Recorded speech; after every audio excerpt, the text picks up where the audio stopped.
49ers history has produced some classic moments. Looking to throw, and he throws into the end zone. Touchdown! Back to throw, Montana. Steps up, throws. Last week, a new chapter was written. Young almost falls down. Throws to the end zone. The Falcons' legacy is a work in progress. A team record 14 wins this season sets the stage, and a victory today would send the Falcons soaring to never before reached heights, the NFC Championship game.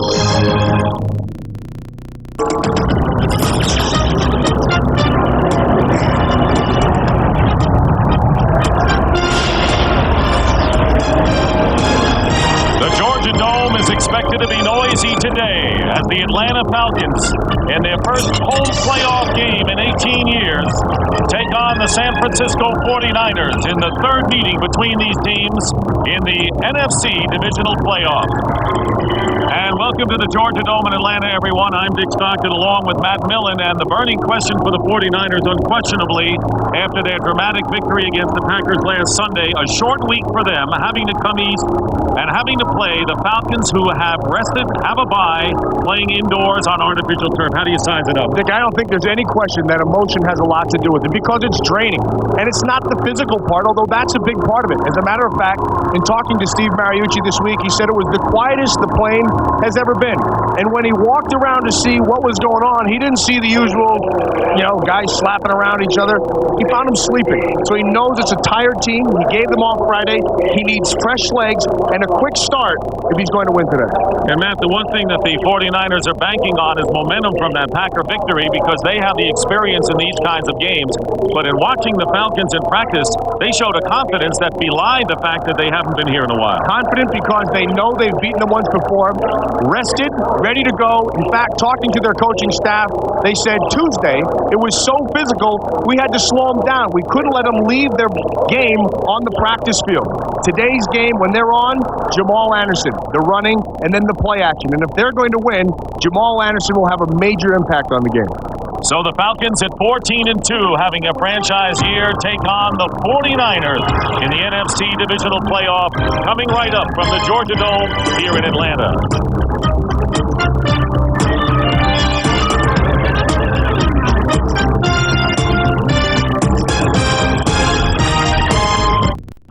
Fox Sports welcomes you to the following presentation of the National Football League.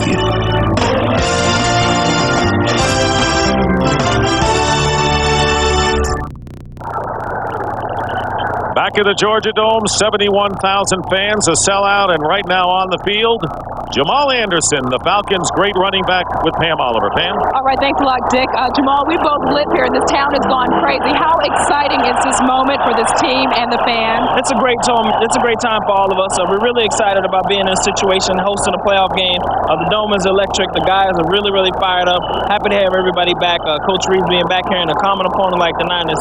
What more can you ask for? All right, go get them. Thanks. Let's go back upstairs to Dick. All right, and it'll be a while, Pam, before Jamal Anderson gets to handle the ball as the 49ers have won the toss. There is Dan Reeves back on the sidelines, less than 4 weeks after heart bypass surgery. And Steve Mariucci, who we understand has received a contract extension for a couple of years, and that could be a big burden off of his shoulders coming off the big victory over Green Bay. Morton Anderson will kick off for the Falcons, and the rookie R.W. McQuarters is back deep to return. A good kick by Anderson, and it'll be down in the end zone for a touchback. So the 49ers, and Matt talked about their desire to get off to a quick start. Steve Young, 8-5, his career record in the playoffs, including the win last week. The offensive line coming off a fine showing with Deese, Brown, Dolman, Gogan, and Kirk Strafford, the right tackle. Garrison Hurst and Mark Edwards in the backfield. Jerry Rice and Terrell Owens getting the start today at wide receiver, and why not? And Greg Clark, the threat in the red zone, the starting tight end. And the first play is Garrison Hurst, and he spins his way up in a good gain of about 7. Chuck Smith making the tackle. I don't like the way Garrison Hurst is laying on the ground. In fact, They're stopping it right now. Here's the defensive lineups up front, and we're going to take a look. And apparently Hurst is injured. As you look at the Atlanta linebackers, and defensive backs, you know that Hurst, with a minute to go, found out that his hamstring tightened up against the Packers. And he is hurt now. That is not the way for a fast start for San Francisco. And even forget the fast starts. He is a major part of their offense. Chuck Smith just kind of grabs him at the top and spins him around right there. Oh, yeah, don't even show that again. I can't look at it. Garrison Hurst suffered the hamstring pull at the final regular season game and played and had a big game against the Packers last week, gaining 128 yards before it tightened up in the last minute of that wild card game. And he was ruled all right to play. And here on the first play from scrimmage, Hurst is shaken up. And we'll take an injury timeout and return to Atlanta in just a moment. This Fox NFC Divisional Playoff is brought to you by Southwest Airlines, proud sponsor of the NFL and official airline of the Super Bowl. Back here at the Georgia Dome, and Garrison Hurst has been helped on the cart and will be taken off. And this is a huge blow to the 49ers on the first play from scrimmage. You watch Chuck Smith just spin around. His foot got caught. And yeah, it's a big blow to the 49ers, but you know, you hate to see anybody get hurt in this game. And you know it's always a possibility on any given play. And the Atlanta fans are giving Garrison Hurst, who hails from Lincolnton, Georgia, and led that high school to the state championship when he played here before moving on to the University of Georgia, a standing ovation as he leaves. And he is replaced by Terry Kirby, who has played very well at running back. They'll lose something, but Terry Kirby will give them a different kind of dimension. And they'll have to play differently with Kirby than they did with Hurst. Gain of 7 on that play by Hurst. 2nd down and 3, and Kirby charging forward close to the first down, and the ball is knocked free. And the play made by Jesse Tuggle, the middle linebacker. So, Dick, what happens with Terry Kirby in the game, they become more of a straight-ahead running team. He catches the ball well out of the backfield. They'll still run the same offense, but you won't get the same bounce out with speed that Garrison Hurst gives you. So you lose one small ability for a big play out of your running game. 3rd down and 1 at the 29. And here is the fullback, Mark Edwards, and the Falcons stop him on 3rd down and short. Mark Edwards, who was a hero last week on the final drive when he got loose from Butler and got a first down, and the Falcons defense holds. We talked about getting off to a fast start. One way to do it is up front. Watch Travis Hall come through. Jesse Tuggle, excellent job of meeting it right in the hole. This is all set up because of Travis Hall taking everybody inside. Gogan's forced to come down. Tuggle reads it perfectly and hits him square in the face. And that's as good a start to get a jump start emotionally as you can have. Reggie Roby to kick it away and gets off a beauty. Tim Dwight, the rookie from Iowa, who has a world of speed on the return, and he is tackled immediately at the 31-yard line by Chuck Levy. Falcons defense does its job, and now they hand the ball over to Chris Chandler in his 11th year, but making his first career playoff appearance. The offensive line, Whitfield, Collins, Tobeck, Gene Williams, and rookie Ephraim Salam at right tackle. Jamal Anderson will get a lot of work today. Brian Kozlowski, the fullback. Tony Martin and Terrence Mathis are the wide receivers, a very potent tandem, and an up-and-coming tight end, O.J. Santiago. Chandler, a career year in many categories, starting from the 32. And immediately they go to Jamal Anderson and the 49ers with a flag down. After Anderson picks up about a yard, it was Darnell Walker and Roy Barker in on the tackle, and Jerry Markwright, who's refereeing his last game after a brilliant 25-year career, calls holding. It is against the Falcons. And Robert Tovek, I believe, is the center, and he'll be called for the flag.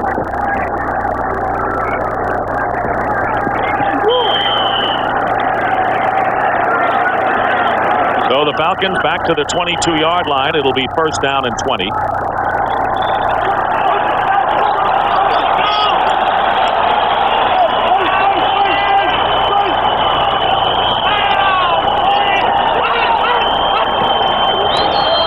Chandler looking to throw. Nowhere to go with it. Being chased by Chris Dolman, and Dolman catches up with him.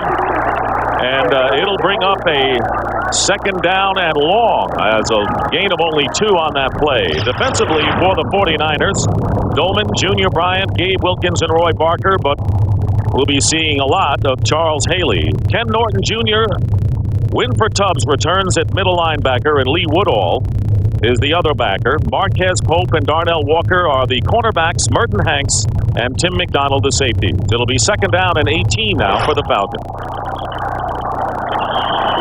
Dolman had 15 sacks during the regular season. Second and 18. Chandler again looking for a receiver, and the pass overthrown intended for Terrence Mathis. And right now, let's send you down to Pam Oliver. Pam. All right, Dick, word on Garrison Hurst is this. It is not his hamstring, it's his ankle. They've taken him in for x-rays. We don't have any information on if he will return for the game. Back to you. All right, Pam, thank you very much. So Hurst taken off on a cart after the first play from scrimmage. Terry Kirby replacing him. But now the Falcons face a third and 18. And just who walks into the game, you can hear the shark. Then Charles Haley checked in on that right side. And Whitfield is there to try to block him. Third down and 18, and Chandler's pass, it's caught by Terrence Mathis, but short of the first down by about 1.5 yards. Antonio Langham, nickelback, who started the year at cornerback for the 49ers, making the stop, so the Falcons will have to kick. One thing that Chris Collinsworth talked about in the pregame show, which I think is a major point. When you're coming off of a short week and you're having to travel, you have to simplify everything. Not only offensively, but defensively as well. And I believe sometimes that's the best thing that could happen. Dan Straczynski will kick it, and R.W. McQuarters with a fair catch. And he makes the fair catch at the 18-yard line. That was a 42-yard punt by Straczynski. Each team has had the ball once. No score early here in the first quarter, and we'll be right back. Brian Young, the defensive tackle who's broke his leg on November 30th against the Giants, and the 49ers miss his push up the middle. On first down from the 18, the pass caught by J.J. Stokes, and a gain of 7. And to echo what we were talking about in the pregame show, special teams are a major part of it. Elijah Williams has a plan, and it's to use his speed to get outside. The 49ers, Lance Schulters and Chuck Levy have their own plan as well, and that's to meet speed with speed and then get physical. That special teams, a big part of the game, as Terry Bradshaw predicted. Second down and 3 at the 25. And here is Kirby, nowhere to go. And Kirby is stopped quickly. Henry Crockett. And this is a swarming, very quick, hard-driving defense. The Falcons do an excellent job of taking some shots. You're going to watch right here. They're going to take their shot inside. They're effectively going to give you one extra man. Come inside with the blitz. William White is unaccounted for. They clog everything to the inside. Crockett's able to come from the outside. Really what it gets down to, Dick, it's a matter of numbers. If you have 4 guys blocking, we bring 5.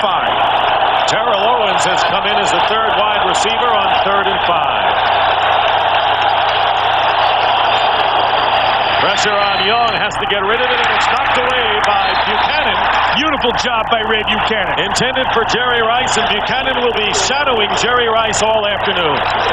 They took Ray Buchanan and put him on Jerry Rice.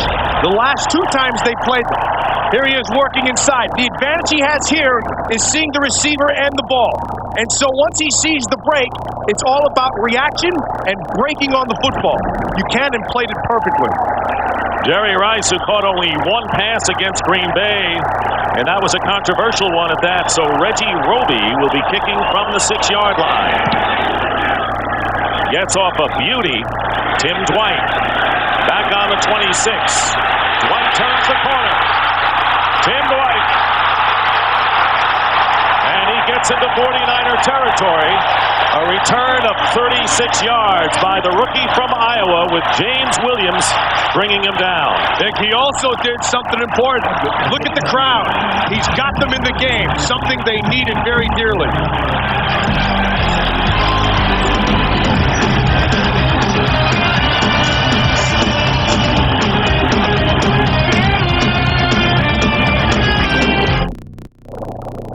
That 36-yard punt return by Tim Dwight is the longest punt return of the year for the Falcons and a team playoff record.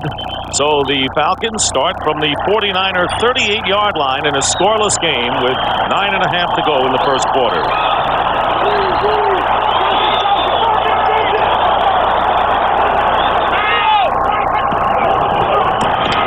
On the delay, here is Jamal Anderson. Very strong, and Anderson driving Darnell Walker back about 6 yards. Gets the first down inside the 25 and a gain of 14. What so many people forget about Jamal Anderson is his great vision.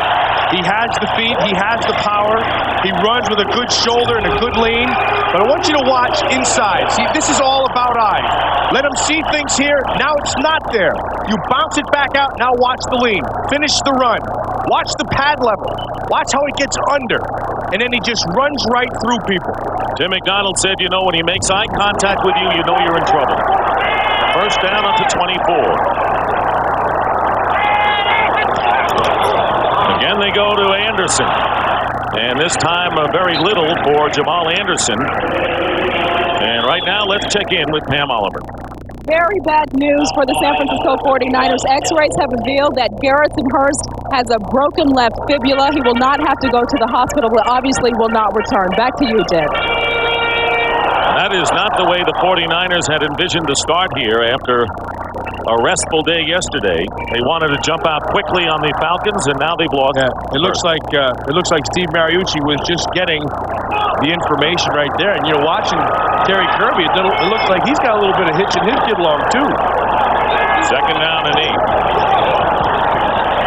And this is the play action pass. And Marquez Pope grabbed it, but he was out of bounds.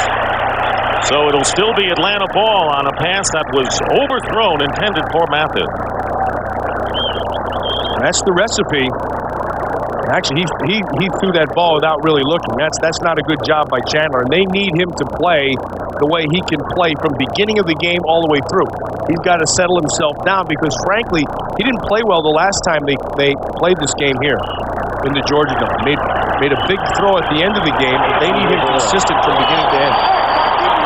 Third down and 8 at the 22. They line up with 3 wide receivers bunched on the right. And here is Chandler. And he's got a wide open Terrence Mathis inside the 5-yard line. He was wide open, was Mathis. And a first and goal coming up for Atlanta. Dick, you said it right. That's called bunch formation. And that's designed for a reason. They get all 3 guys here. Now that forces you defensively to back off. And you have to let it develop. And what happened is they picked this up and they left the middle wide open. Mathis just sat down in the hole and waited for everything to develop. He sees it, sits down, first down, big play. And Bob Hallen, a rookie left guard, lining up as a tight end on the left. He's number 64, first and goal from the 3. And here is Jamal Anderson, and maybe a yard, that's all, and that will set up second and goal. You know, listening to Howie Long in the pregame show, he was talking about the offensive line coached by Art Shell. And this offensive line is young, and it's not the most talented you're going to see in this league. But what they've done an excellent job with is assignments. And they always get a hat on a hat. They don't necessarily get a big push. They let Jamal Anderson help with that. But they don't, very rarely do you see guys coming clean. Ball is at the 2-yard line, second down. Again, they go to Anderson, and he's gets in for the touchdown, and a great spin move by Jamal. Dick, as you watch the Dirty Bird, that was all on that bird because it was vision and it was the ability to be able to change direction. In fact, there's his mom, Zenobia, and she's got the Dirty Bird down pat. And she's going to get a football pretty soon because Jamal Anderson, as he did in the previous game between these teams here at the Georgia Dome, presented Zenobia with the football, and he's got it in his hands right now. Tremendous story. Carried the ball more than anyone in NFL history, 410 times. Morton Anderson adds the extra point, and the Falcons jump out on top of the 49ers, 7-0. Who have had a lot of their wind out of their sails due to the injury to Hurst. 7-0 Falcons.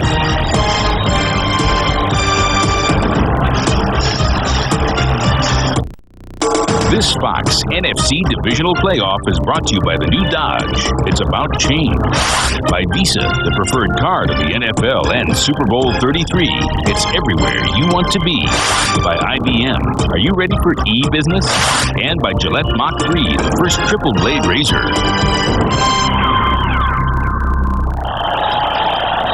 Jamal Anderson with a 2-yard touchdown spin move, giving the Falcons a 7-0 lead. The key play, of course, Tim Dwight's 36-yard punt return into 49er territory. And now Morton Anderson kicking off again. R.W. McQuarters at the 6-yard line. McQuarters, the rookie, first-round pick from Oklahoma State, takes it out to the 28. Nick, we talked about the feet and the bounce, but then watch the vision. He sees it here, and he's just going to bounce back to the outside. Nothing there. Keep your feet moving nice and low. He's in for 6. And then when Jamal's running, Mom is praying. See, Mom is only watching. Please, God, give me the touchdown. There we are. That's a thankful mom. Falcons leading 7-0. Trying to prove they deserve their 14-2 record. Chuck Levy, number 32, is the tailback for the Niners, who start from the 28-yard line. And here is Levy. Beautiful play by Lester Archambault. What they're doing is they are beating the 49ers at the line of scrimmage. And you're right about Kirby. Yes, He did have a problem, and that's why he's not in the backfield right now. But I got news for you. No matter if Garrison Hurst, Terry Kirby, or Chuck Levy's in there, when the defensive front of the Falcons is beating the offensive front of the 49ers, it won't matter who's running. Archambault just blew up the field, took away Stratford, got penetration, and end of play. And Terry Kirby going into the locker room has an injured left ankle, but it's probable that he'll be back. 2nd down and 16, and on the screen pass, Mark Edwards, the fullback, and he is tackled quickly by Henry Crockett. Unbelievable by Crockett. And he saw it developing, Dick, right from the start. He dropped down in his zone and started to see the linemen sneak out. It's Crockett right down here. He's going to come back. He sees things start to develop. Now watch how he's going to avoid Big Ray Brown down the bottom. Dips inside, right into Edwards. And that's as much about instinct as it is with feel. There it is. It's beautiful. I'll tell you, Matt, right now the Falcons seem to have too much speed for the 49ers on this field on both sides of the ball. Dave Fiore replacing Derek Deese at left tackle. Steve Young pass, and that's caught by Terrell Owens, still fighting for more yardage. And shy of the first down by about 3 yards, and they'll have to kick it away. Yeah, Dick, what they did was perfect. You sit back, you let everything develop in front of you, and once you see it, you attack it.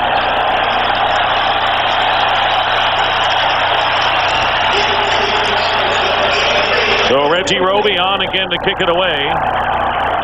And Tim Dwight again back deep.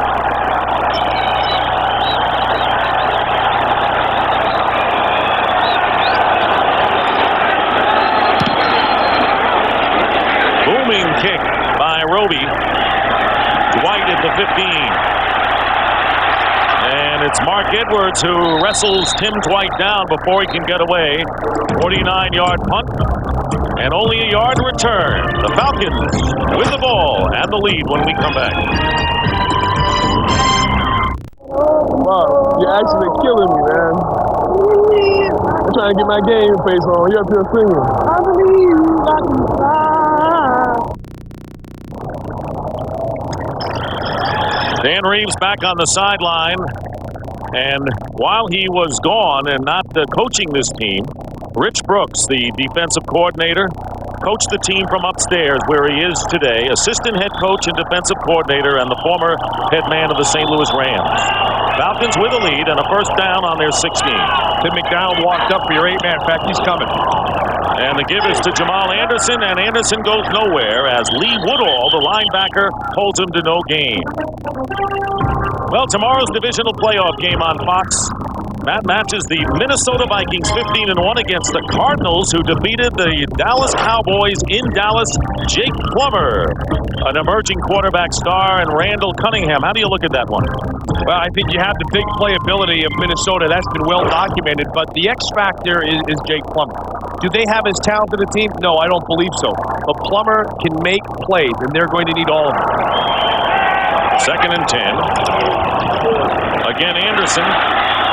Very strong legs and tried to break the tackle by Winford Tubbs and held to very little. Will bring up 3rd down and long. It's a good illustration of what we were talking about earlier with this Atlanta offensive line. They don't blow people off the ball, but what they do is they stay on you. And you just have to give Jamal Anderson a crack, and then between the push he has and the vision he has, he'll find something. Rushing yards 22-1 in favor of the Falcons. 3rd and 9 coming up.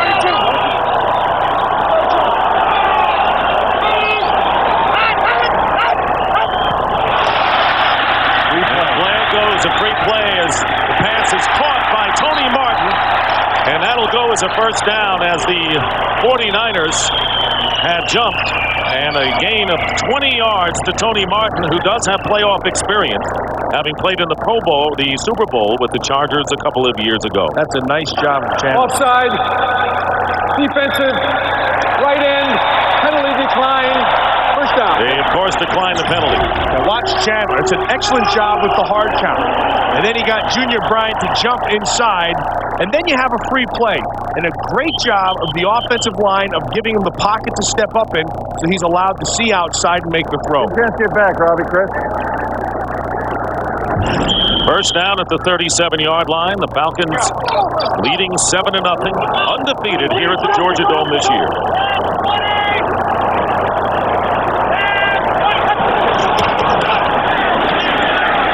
Chandler's pass, and it's caught by Terrence Mathis, about a yard short of the first down. And another penalty flag is down, and this call will go against the Falcons. It's at the line of scrimmage. It's going to be a hold, and it's going to be taken back again. It'll be 1st and 20. Holding number 61, offense. And Robbie Tobeck called for holding the second time here in this first quarter. And that's the second time, and it killed him the first time. He's the center right here. Robbie Tobeck working against Princeton Buckner and then to the left. And that's not so much a hold as it is a nice tackle. Should kind of show up in the tackle stats after the game. Which was really unnecessary because the guard had picked him up. He just had to pass it. And once again, the Falcons playing with long yardage. First down and 20. Back on the 27. Chandler getting push up the middle, and the pass to Jamal Anderson on the middle screen. Anderson getting a good chunk of the yards back, maybe half of them. And finally, Tim McDonald and Lee Woodall bring him down. And when you have a great runner like that, you can open up all aspects of your offense. I don't think the country really knows that much about Jamal Anderson. I agree. I think he's untapped. And I also believe that he's just starting to find his real game. And just watching him as he's developed over the last few years, he's doing more this year with movement, making you miss, than he has in the previous years. You know, he's gone over 1,000 yards in rushing 3 straight years. But this was his real breakout season. 2nd and 10, and about 3 penalty flags fly. This is, these flags on Atlanta are an indicator that they haven't been here before. Prior to the snap, false start, number 70. Left tackle Bob 5-yard Whitfield, the penalty. former #1 Second down. pick, You talked about playoff experience and getting in big games and lining up against a guy who's been there before, and Charles Haley. That all causes a little anxiety. The key is once you're there and you settle down, you just play your game. Second and 15, Jerry Rice waiting to get back to work. Under a half a minute remaining in the first quarter. Give is to Anderson. Jamal Anderson brings it up close to the 40-yard line, and that should be the last play of the first quarter. Winford Tubbs making the tackle. It'll be a third down and about 7 coming up when we start the second quarter. It's a fast first quarter. And it's been the running game for Atlanta. That is the end of the first quarter with the Falcons leading 7-0.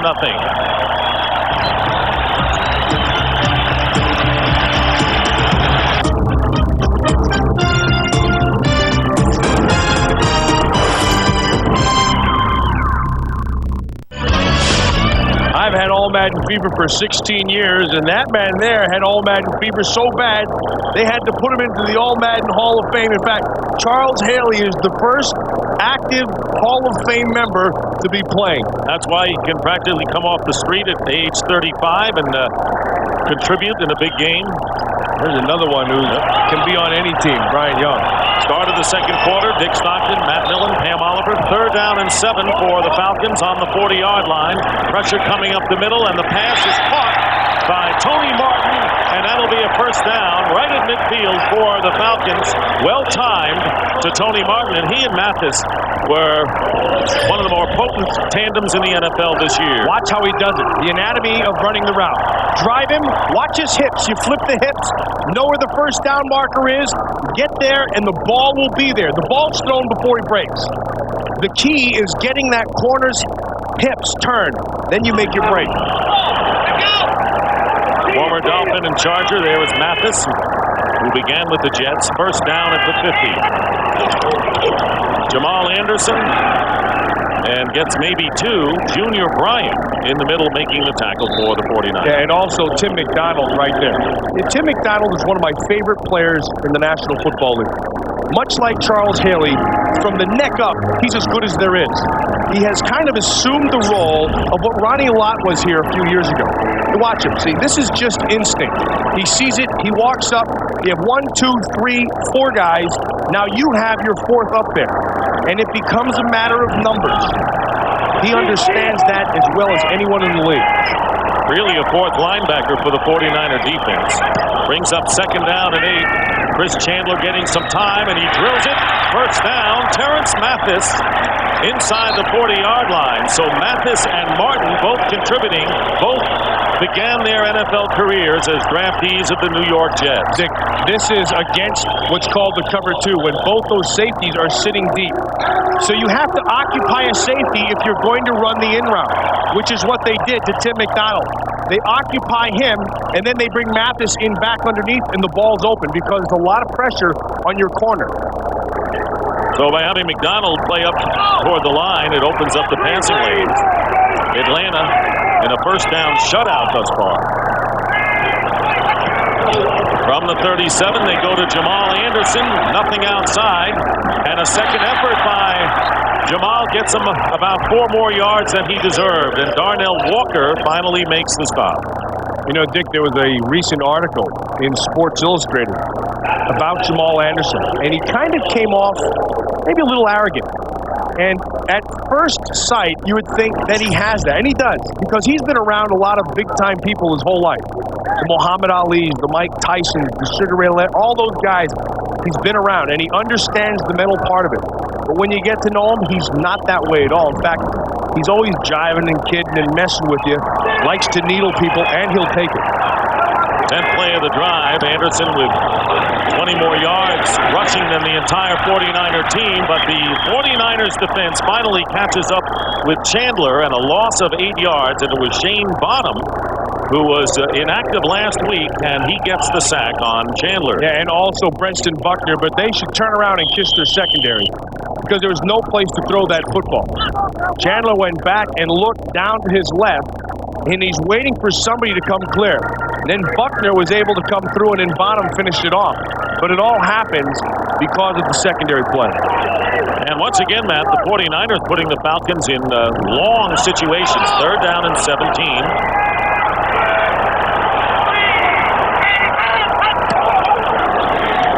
Chandler under pressure, and the pass incomplete. Tony Martin was the intended receiver. Well, it'll be 4th down, and Dan Straczynski comes in, and the Falcons will kick it away. Nice job by the San Francisco defense. You know, it's okay to lose sometimes. The downs you have to win are right there, that 3rd down. You got to get the ball back. They've not played well through the first quarter and a few minutes, but they're only down by 7, and they're in good shape. No need to do anything other than play your game plan. Terry Kirby is back on the field. R.W. McQuarters calls for the fair catch, and the Falcons try to keep it in play, and they do. Keith Brooking has a phenomenal play. Number 1 pick from Georgia Tech with a sensational special teams play. And the 49ers will have to begin their next series from their 1-yard line. How athletic was that move?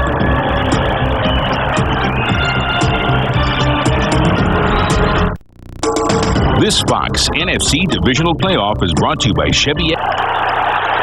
Mark Edwards on the carry on 1st down from the 1-yard line, and you could tell by the crowd, not much there. And Brooking making the big play to force the 49ers to start from the 1-yard line. Terry Kirby, who had a problem with his left fibula, went to the locker room, is back in the lineup for the 49ers. But they are not one-dimensional because the score doesn't dictate that. But they're at a dimension and a half, especially with a banged-up Kirby. And Garrison Hurst lost for the game. And here's Kirby, who breaks out and gets to the 7-yard line, where Michael Booker, the cornerback, makes the tackle, a gain of 6 yards, and it'll be 3rd down. Michael Booker, a number 1 pick from Nebraska in his 2nd year, starting at cornerback today for the injured Ronnie Bradford.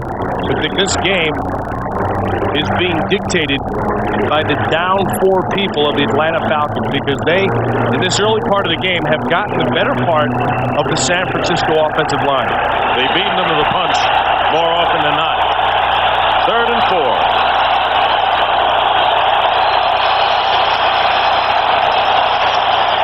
Steve Young backed up, and the pass to Terrell Owens. And Terrell Owens, the hero of last week's wild card game, converts the 3rd down. The first time the Niners have done it, a gain of 19 yards for Owens, and the 49ers get out of trouble. We saw him being tackled on the other side by Keith Brooking.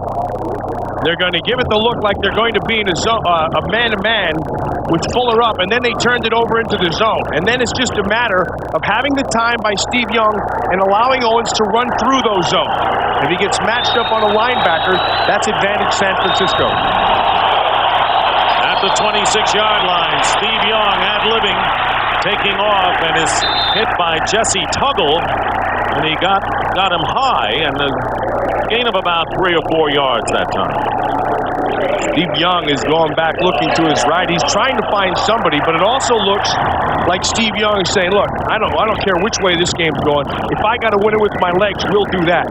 When he's good, he's decisive. Gained 50 yards rushing in the first meeting between these teams in the 3rd game of the season in San Francisco. It'll bring up 2nd down and 6 from the 49ers 30.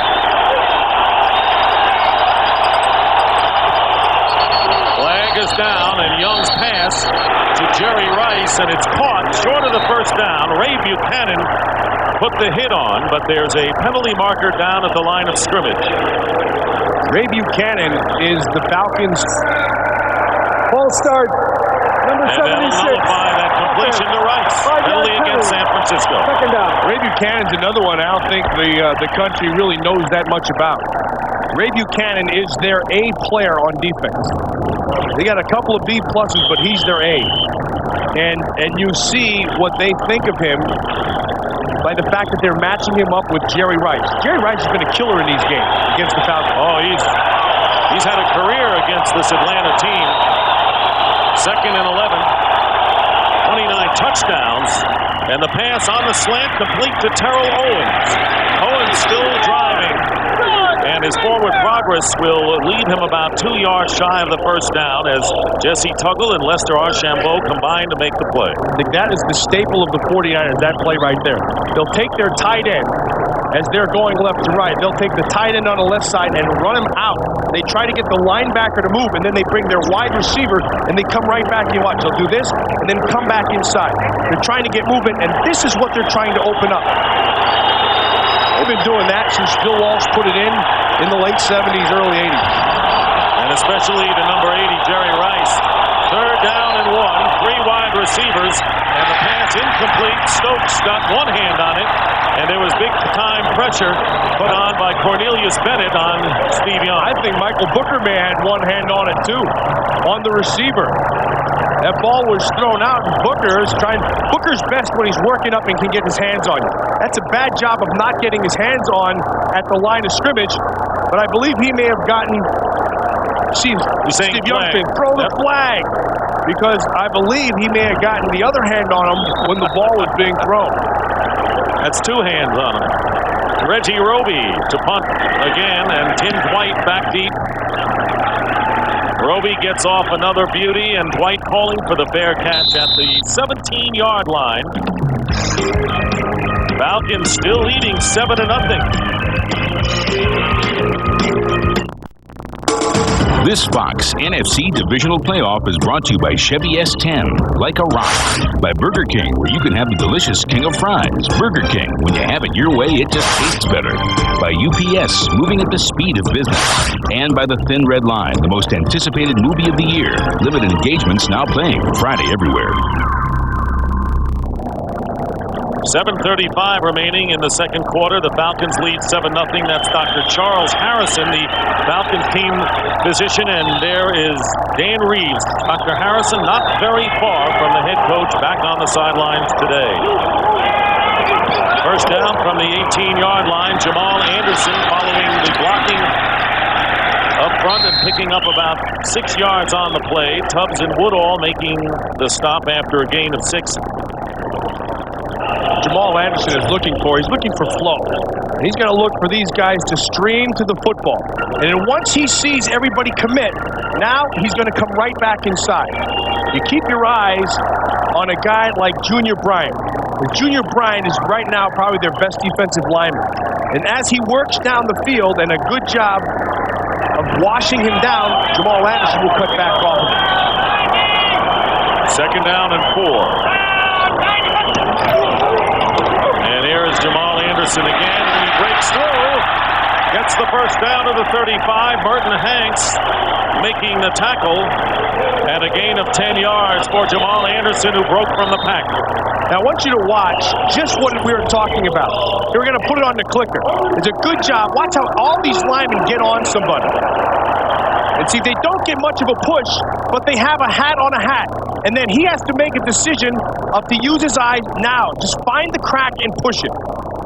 Does an excellent job of using that and pushing the crack. And gets a breather right now after gaining 47 yards and scoring a touchdown, and maybe shaken up. Rookie Ken Oxendine, number 33, replaces him. Penalty marker down, and the pass is caught by O.J. Santiago, the tight end, who is emerging as an offensive threat. But there are 2 flags down, and he may be bringing this one back. It's going to be motion against Atlanta. But Jamal Anderson now, obviously not feeling well. Illegal motion, number 85. And that was the call. Ryan Kozlowski, who has replaced Bob Christian, is the blocking back for Jamal Anderson. Dick, let me say this about Bob Christian. He this year, to me, he was the best fullback in the National Football League. Nobody really knows anything about him. That's your fullback, yes. He blocked well, did everything right. Nobody said a word about him. This is Jamal Anderson at the end. What's wrong with him is he didn't swallow the ball normally. And the wind knocked it. The 49ers tried to shove it right through his stomach instead of swallowing it. See, right? Came right through him. Oxendine remains in the game. Rookie from Virginia Tech. First down and 15. following the 5-yard penalty. Chandler going to the air, and the screen pass incomplete. Oxendine, the intended receiver, and so they want to get number 32 back in there as quickly as possible. Falcons have been hurt somewhat by penalties, although they still retain a 7-0 lead, but they have been penalized more than they expected here in this first half. But Dick, it's tenuous. They have basically been dominant in the first half of this game. They only have 7 points to show for it. And that's good news for San Francisco. Last time the Falcons had the ball, they possessed it for nearly 7.5 minutes and came up with nothing. 2nd and 15. 3 wide receivers, and the give inside to Gary Downs. Gary Downs, who Dan Reeves coached with the New York Giants, brought with him to Atlanta, gets 16 yards before Zach Bronson brings him down. And talk about being decisive. Gary Downs was decisive. He saw the hole and he hit it. And it was just a matter of pure speed. They caught him in a stunt. Dolman came inside. He ran right between it. And then a good job by Ephraim Salam of getting on the linebacker. It allowed Downs to get into that second level and a big first down. Downs carried the ball only once in the regular season. Jamal Anderson is back in the lineup. First down at the 45-yard line, and Anderson gets the handoff.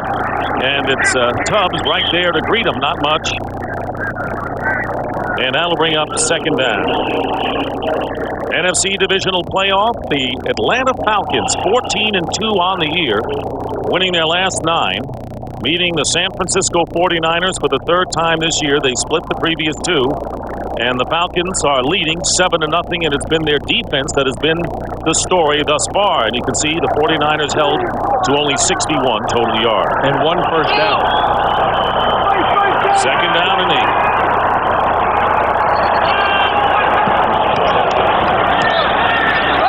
Chandler, what a great catch by Terrence Mathis. He had to extend himself, and Mathis making a sensational play. I'll tell you how good it was. They were so good, even he had to clap for it. 17 pickup for Mathis on the play to the 33. Look at that smile, and with good reason.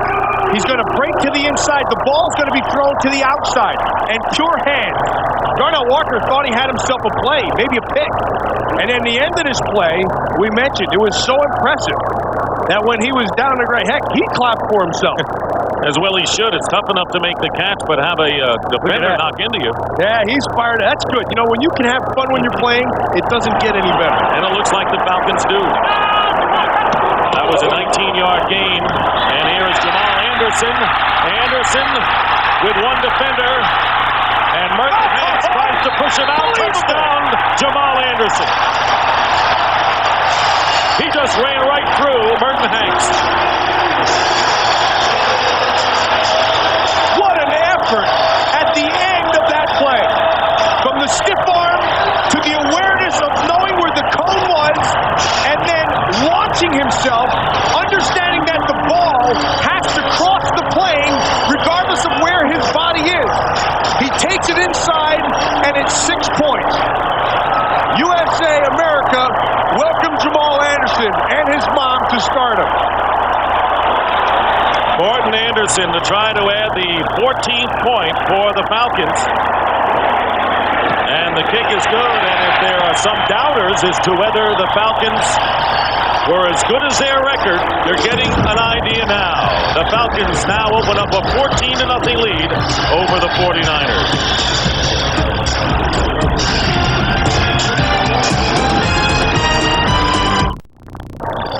Watch what the Falcons do. Tim McDonald's the extra guy. You can't account for him. So they run away, and they pull the guard and Kozlowski. There's the cut on Kozlowski to Tubbs, and then it's to the secondary. Now watch Jamal Anderson. Get out of my way, you little DB. Push to the face, and then a phenomenal effort on the end to get in. 34 yards and the longest rush in Falcon playoff history. The guy that had the previous record was the place kicker, Mick Luckhurst, back in '83. And the kick by Anderson goes deep into the end zone for a touchback. Great players make great plays. Jamal Anderson switches the ball, has the awareness, and takes it in for 6. A high-flying bird is Jamal Anderson.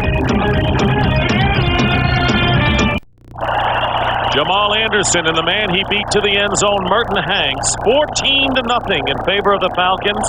Anderson's second touchdown run of the day. He's gained 83 yards already. 49ers start from the 20. Steve Young looking for a receiver, can't find one. And Young going deep for Terry Kirby, and it's broken up downfield by the linebacker, Cornelius Bennett, who is about 45 yards downfield.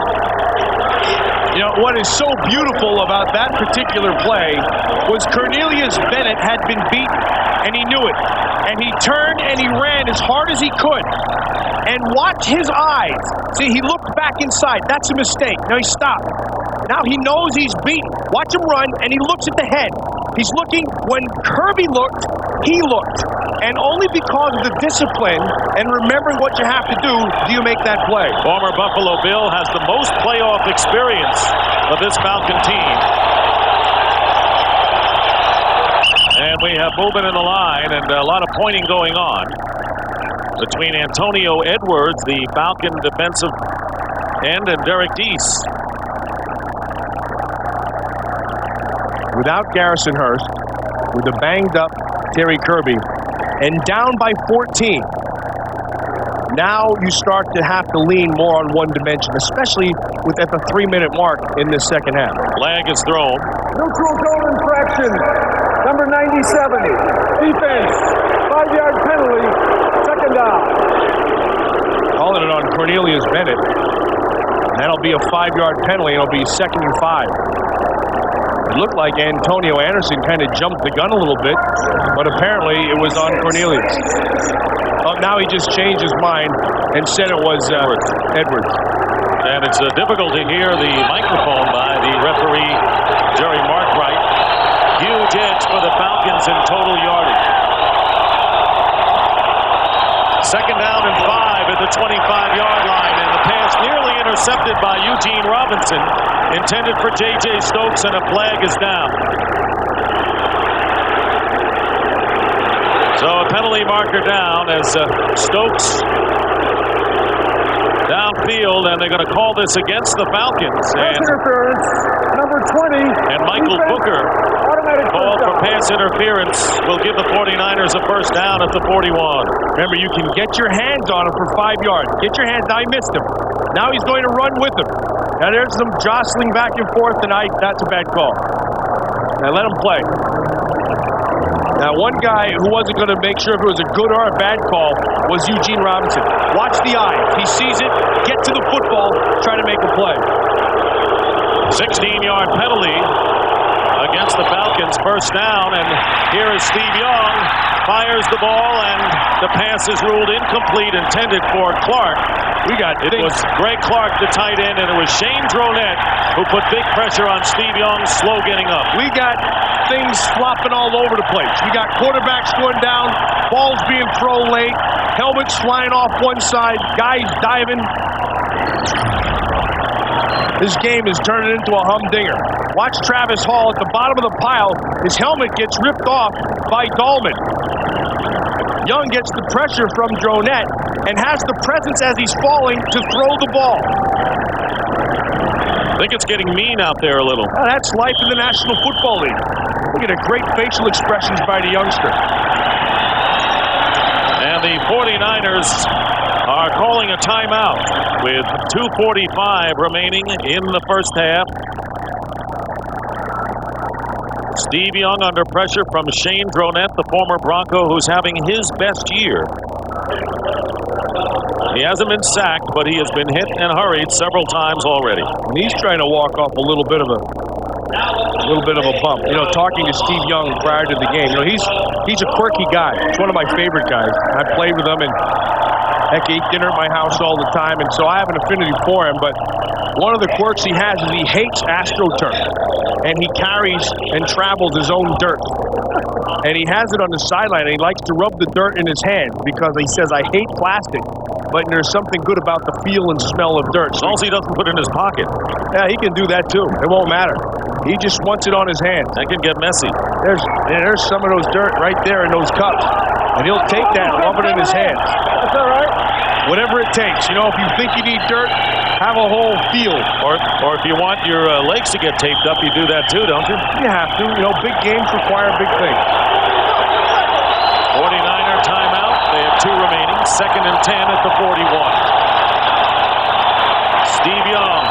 And the pass off the hands of J.J. Stokes, and a good job in coverage that time by Booker. You know, you're seeing Booker working over there on Stokes, but what we haven't mentioned is the other side of Jerry Rice. And there's a reason. That's Ray Buchanan. Buchanan making like Mike Haynes, the Hall of Famer who I played with, just shadowing Rice all over the field. Speaking with him the other day, he said, you know, my battle's not with Jerry Rice. My battle is with Steve Young. And Young has only thrown to Jerry Rice once so far today. 3rd and 10. 4 wide receivers for the 49ers, and the pass, and it is ruled caught by J.J. Stokes. Stokes, who is 6'4", and defended by Michael Booker, who's 6'2", and the tallest cornerback on the Atlanta Falcons, makes a fine catch, 12 yards, and a first down for the 49ers. This is just a matter of J.J. Stokes running the good route. See the hips? He was trying to hold the outside position. He made him bite to the inside just a tad, and that ball's thrown very, very well. Yeah, then again, Mr. Turf could have had a hand in that thing too. First down at the 47. Stokes had 5 catches last week against Green Bay. That's a lateral. That's thrown behind. That's and it's into the hands of Chuck Smith. That's a loose ball. And Chuck Smith going to the end zone. He'll score. Touchdown Falcons. It was a lateral and a free ball. The key to the play is where the quarterback throws from. Now there's a flag on the play, and there's an official calling it back at the 45-yard line. Once that ball is thrown behind the quarterback, it becomes a lateral. And now we have 5 officials conferring. It was clearly thrown behind, and it should have been a lateral. And it should be a Falcon score. Well, there's also a flag, so you have to wait and see. See, he throws this backwards. That is clearly a lateral, and I'm wondering if it wasn't going to be set up because Terry Kirby can throw the football. I think you're right, Matt. I think it was a halfback option pass intended to be. And Henry Crockett does an excellent job of not only keeping the ball away from Kirby, but keeping it alive for someone else to make a play. Here is Jerry Markwright with the explanation. The ruling is a backward pass recovered by Atlanta. The recover was done by contact. First down Atlanta. And now he's saying they don't get the score, but they get the ball. Because Chuck Smith picked up the ball, and they're saying that he was touched at that time when he was down. And once he's touched, it's dead right there, and down by Falcons, contact. Matt had 6 defensive touchdowns this year, including one by Chuck Smith, who ran 71 yards against New England with a fumble recovery, so they're used to that kind of score. 2-minute warning. We'll be right back. This Fox NFC Divisional Playoff is brought to you by Miller Lite, an official sponsor of the NFL and Super Bowl 33. Hey, you won't believe this one. The officials now are saying that it was recovered by San Francisco right here, and that he was down by contact, not Chuck Smith.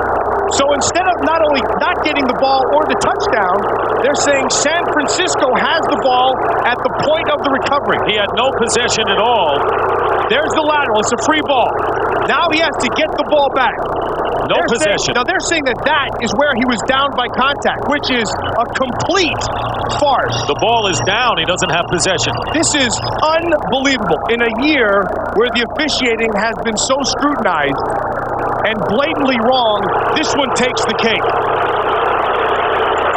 Yeah, that's enough to give somebody a heart attack. No pun intended. You got to worry about Dan Reeves. This is the first play that Dan Reeves has been exercised over, and right Rightfully so. Dick, I don't care what the league says about it. I don't care. They are wrong with a capital. This should be a touchdown for the Atlanta Falcons. Not even close. Instead, the 49ers have the ball, and the crowd responds with a chorus of boos. Second down and 18, and the pass tipped away by Booker, and a flag is down, and we'll have a false start call against the 49ers. Dick, false start. Number 81. There was a flag at the end of the play. Nobody said a word about it. Second down. He did not follow it up. Look at Dan Reeves watching the play unfold up on the big scoreboard. He's saying, look, there it is. There's the play. It's a touchdown. It's a fumble recovery. And they're saying, no. Now, this was the flag that was never, I don't know anything about. It was between Michael Booker and Terrell Owens. They threw the flag, but I don't know where that one got to. This is a wild game. No, Dick. That was a pathetic flurry of officiating. Second and 23 at the 40-yard line. Steve Young back to throw and intended for Jerry Rice, nowhere near him. Terry Kirby never had possession. The ball was on the ground, and the 49ers never had the ball for the player to be down. Well, coming up on the Visa halftime report, JB, Terry, Howie, and Chris will have first half analysis plus a preview of tomorrow's Arizona-Minnesota game in our Fox Sports ticker with up to the second stats. That's all coming up on the Visa halftime report. Dick, I know you got your buddy Hubie Brown up here, one of the basketball analysts and former head coach. I turned around, looked at him, he said, it's unbelievable. Even I can see that. He would have had two technicals and would have been tossed from the game. He'd been thrown right out of the game if that one had shown up. Third down and 23. Chuck Levy, the running back. And the pass is caught by Levy out of the backfield. Chuck Levy, who's got as much speed as anyone on this 49er team. And a big gain to the 26-yard line of 34 yards. And it was Brooking who brought him down. Not an easy task with Levy. What a nice call by the 49ers of seeing coverage and then just running Levy right down the middle. See, they're going to split. He sees it right away. Eugene Robinson has a shot, doesn't wrap his arms. Bad job. A nice job of Levy of keeping his legs moving and running through. Young sees it right away. He sees the coverage split. He knows the weakness. You hit it right in the middle, and it's a big play. And the 49ers used their second timeout of the first half, and they have been the best in the National Football League at scoring touchdowns in the first half 2-minute drill. They have 9 touchdowns in the final 2 minutes, and right now they are sitting pretty at the 26-yard line with plenty of time remaining, 1:38. I'm sorry, I'm trying to refocus, but I'm in shock over that call. I don't care what anybody, I saw it with my own eye. That was completely wrong. I would say it's one thing to have a call that should go the other way, but a touchdown, called back, no possession, and a wrong call in almost 3 different instances. Well, and if somebody tells me instant replay wouldn't overturn it, I'm going to take the ball and shove it down their throat. Because that's ridiculous. I don't think Dan Reeves wanted that kind of a play in his return to the sidelines today. First down at the 26, 2 tight ends for the 49ers, and the pass to one of them, Greg Clark, is caught in a gain of about 8 or 9. Cornelius Bennett defending on the play, and plenty of time remaining, less than a minute and a half to go. Boy, there's a nice matchup outside with no help. Jerry Rice on Ray Buchanan to the top side. No safety back there to help him as well. Second down and 1, and here is the pass to the corner of the end zone, and it is caught by Jerry Rice for the touchdown. And this shouldn't have been, frankly, and the 49ers are back in the game, and the crowd disturbed over that officiating mess moments ago. Well, Steve Young saw the same thing I saw. I would do it. Working outside on Buchanan. Nice move by Rice to make him bite. Ray Buchanan made the mistake of not looking back at the right time. He tried to feel it the whole way. And he has tossed a shutout to that point. All of a sudden, it's 14-7, and you got a game, boys. And, you know, this may fire up the Atlanta Falcons. This may fire up the San Francisco 49ers because they know they got away with one. And it all was made possible, the touchdown pass, 17 yards to Rice on this play. Watch what happens. He throws it backwards. This is the controversial play. That's a free ball. Now, they're saying right there that that was possession. That's baloney. This should be 6 going the other way. With Chuck Smith running it in. So we went from 21-0 to 14-7 on this play because he was out there man-to-man. Young saw it, gave the pump. Rice did a nice job of making him bite inside, and it was 6 quick. Jerry Rice catching 3 touchdown passes in the 2 games in the regular season. And Terrell Owens coming in to congratulate Jerry Rice, who came in with 29 career touchdowns against the Falcons, Matt. That's more touchdowns by any player against any team in NFL history. Did you see Terrell Owens at the end? He told you what he thought about that dirty bird. Cut the old throat right off. He did that when he scored a touchdown in mid-November against the Atlanta Falcons. So the lead is halved to 14-7. Minute and 10 remaining in the first half. Wade Ritchie will kick off. Tim Dwight and Elijah Williams back deep. And Ritchie kicking it in the end zone. Tim Dwight with a running start. Stumbles forward and is down before he reaches the 20.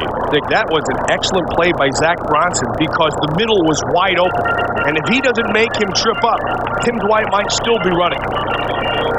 Good blocking by the up front people. I want you to watch how this middle is going to open. They do an excellent job right here. Look at this. Look at this lane. Bronson's got to make a play. And he just kind of nicks him. And actually, I think the turf monster got Tim Dwight as well. Williams is running down and gets knocked out of his lane, but then is able to come back and get in on the play. Well, we'll see what the Falcons do in their 1-minute drill. They do have all 3 of their timeouts remaining. They start from the 19-yard line. Chris Chandler has all day, and he completes the pass to the 41. Hey, nobody touched him. He should run. To Ronnie Harris. It didn't look to me like Tim Dwight was touched by Zach Bronson. Timeout is called. Ronnie Harris with the reception. Harris signed before the game the last time these teams played. Good speed. Who had performed with the Seattle Seahawks, and the first timeout by Atlanta. You got to make sure that you're down by contact. Oh, there it was. That was good by Bronson. Okay, bad call by me, which isn't the first one, that's for sure. I count 3 in the last 30 years for you, Matt. Yeah.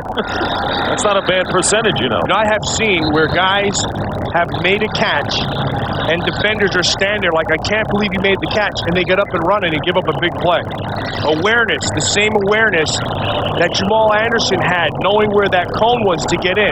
It carries throughout the game. Well, the Falcons with a 22-yard pickup and still 2 timeouts remaining have a first down on their 41. Chandler, 8 of 12 for 128 yards. Under a minute to go in the first half. The sideshows have been as exciting as the games and free play. And it's not going to count to the 35. Flag was down. Yeah. Charles Haley got in there first, Matt. Yeah, because he jumped. Charles Haley is working on Whitfield, and he got a little bit of a jump early, and so they're going to bring that back. Offside, number 95, defense. You're right. 5 yards will be marked off. First down. 48 seconds showing on the clock. Charles Haley is as smart a player as I've ever been around. You're going to watch him right down there. There's the jump, and there's the flag, and here's the sack. And he just works Whitfield just with power. The difference with Charles Haley between now and when a few years ago is he was around 245, 250. Now he's 270. Been in on 12 plays, 31 last week against the Packers. First down and 5 and a designed rollout. It's batted in the air and it's intercepted. And the 49ers get it back. Junior Bryant with the interception off of the deflection by Charles Haley. That's right. Boy, what an impact he has made in a short period of time. It's phenomenal. But the turnover, and now the 49ers have a chance to score at some point. Dick, Haley took an inside move, and they tried to roll away from him. So he just kept on coming. And then he got his hands up, knocked the ball in the air, and Junior Bryant comes down with it. Now they're going to say, now watch this. Here's the end. The ground can't cause the fumble. He's down. That's a good call. But this is all set up by Charles Haley. Hard inside move. They rolled away. Again, presence. Get your hands up. Tips the ball, and now you give the 49ers another shot with 38 seconds. And they still have 1 timeout remaining. There's Charles Haley. came out of retirement. First down from the 36, Steve Young, and he's got J.J. Stokes at the 20-yard line. Ray Buchanan all over him. And the clock continues to run under a half a minute remaining. 49ers already in field goal range. And Young throws it away and stops the clock with 15 seconds remaining in the half. 49ers have one more timeout. You're on the 20-yard line with 15 seconds. You got to take your shot into the end zone. You got to take your shot. There's Rich Brooks, who is upstairs, now down on the sideline. The other thing to remember is because you do have that one timeout, you can use the entire field. And it's okay if you use the underneath to try to run it in. Second and 10, flag down. And they come on in. It appears that the penalty might be against the offense. Judging by the headlinesman running in, we'll see what Jerry Markwright reports. Prior to the snap, false start, number 81. And Terrell Owens offense, anxious to get 5-yard penalty. out in the clear. Guilty of the foul, 5-yard penalty. Will push him back 5 yards, and that's not what the Niners need now, with Wade Ritchie waiting in the wings to try to bring the 49ers closer. Last week, Ritchie with a 48-yard field goal against the Packers, the longest in the 49er playoff history. Now there are still 15 seconds remaining in the first half. Steve Young and the pass knocked down, intended for Rice, and it was Ray Buchanan. No help again, Dick.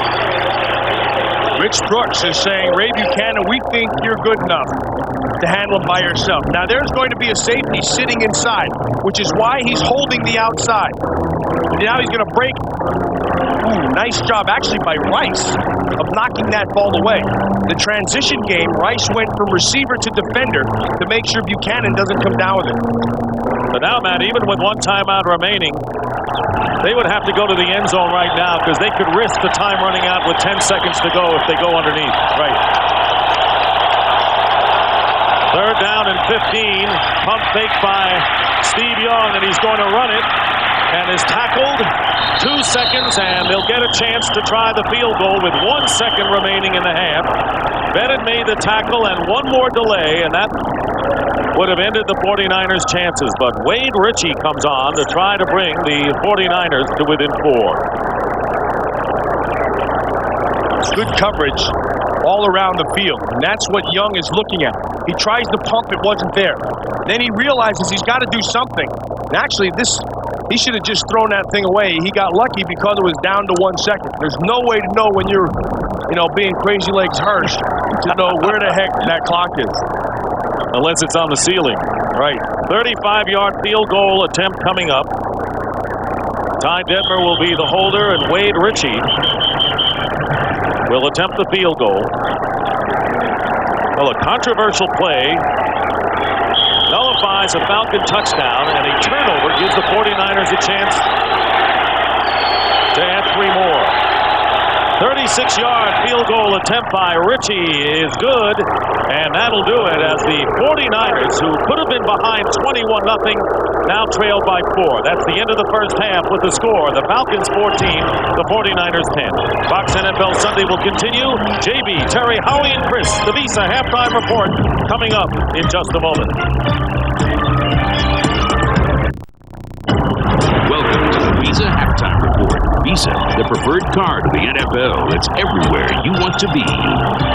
As we welcome you to the Visa halftime show here in Los Angeles, San Francisco makes it a game on this 17-yard reception by Jerry Rice from Steve Young. A field goal makes it 14-10. San Francisco now within 4 points of the Atlanta Falcons down at the Georgia Dome. As we welcome you back here to Los Angeles for House, a controversial call in the first half. Talk about a big momentum swing Terry, let's talk about the mechanics of that and what happened. First of all, it's a lateral. Steve Young back, throws to Terry Kirby. Kirby loses the ball. It hits the ground. Now, there you have it. He's fighting there with Crockett. Crockett pops the ball up, and there you see Smith. Smith takes it in for a touchdown, 21-0. That was in real speed. That's in real speed. Now in slow speed, there, Kirby fumble. He goes down. In comes Crockett. No control. He's laying on it. Up, ball's popping out. Rolls over his forearm. He's tackled by Crockett. Ball goes up in the air, and then you see Chuck Smith. Let me show you exactly what I think happened. Put this watch off. What exactly happened was when Kirby went down, he did not use his left arm. He cradled the ball with his right hand, and as he came up, the ball rolled out. Now, the judge calls, or the referee calls that control down. No whistle, guys. The ball's popped up in the air by Crockett. Smith picks it off and takes it for a touchdown. I do not think there was control. 2 weeks in a row now, the 49ers have benefited from bad officiating. Nobody has been more critical of the officials this year than I have been, but I think they got this one right. When you look at this play, Terry Kirby is going to be on the ground. His knee is on the ground. He scoops up the ball with one arm. You cannot pick the ball up 3 feet off the ground without having control of it. His knee was on the ground. They whistled him down. Play over. Play done. The officials got it right. Whistle him. It doesn't matter if they did or not. The question is, was he down? Was he touching the ground with his knee when he had control of the ball? And the answer is yes. Now, you know what? We don't have, the officials don't have the benefit that we have of seeing this at real speed, at slow motion speed. Very difficult job to accomplish. I understand that. It's too close for me to call. The thing that bothers me, though, is this. No whistle is blown. Chuck Smith goes in for an apparent touchdown, 21-0. The thing that bothers me is they go back and correct a call that's not made. The whistle's not blown. He's not ruled down. It's a touchdown. But they refuse to go back and correct a call that they do make that's bad. The Jerry Rice fumble. There's too much at stake right now. People's livelihoods, their passion. This means a lot to a lot of people. It means a lot to Dan Reeves, and I'm concerned about his composure. And the thing that bothers me is they huddle up like a hen over her babies, and then they come out and make this decision. If it's so clear cut, why didn't the back judge, why didn't the umpire, the referee, rule it down right off the bat? That's why I think it's wrong. That ball was a fumble. They got together, they had a huddle, they talked about it, they got it right. That's what's big, important.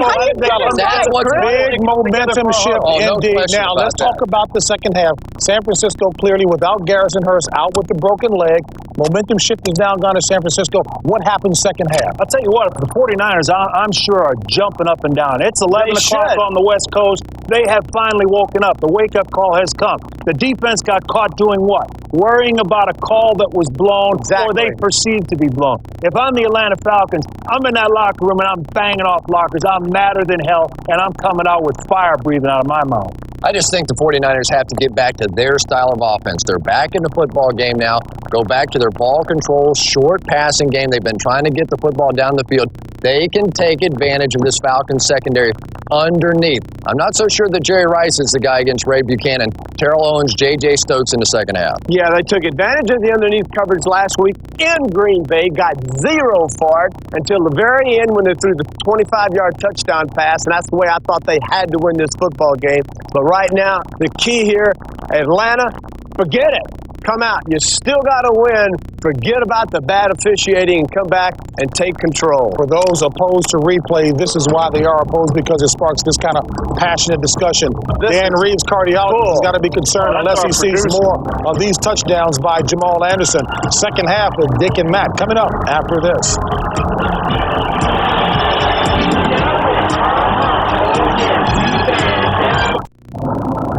Halftime at the Georgia Dome in Atlanta, where the Falcons lead the San Francisco 49ers by a score of 14-0.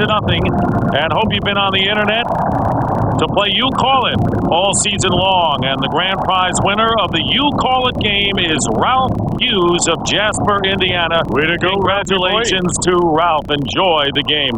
And part two, Ask the Pros, and we have sent one in from Hockendackla, Pennsylvania. And today's question for Matt Millen comes from Jared Sherman in Reston, Virginia. How does this 49er defense match up with their Super Bowl winning units in the past, Matt. It's not as strong, and I think that's one of the things that people have talked about. In fact, I was just listening to Joe Montana talk about that last night on a tape that I saw, and he was mentioning about the strength of defense. Now, is that to say that this defense isn't strong enough to win it? No, it's just not as strong as the 49er defenses in the past.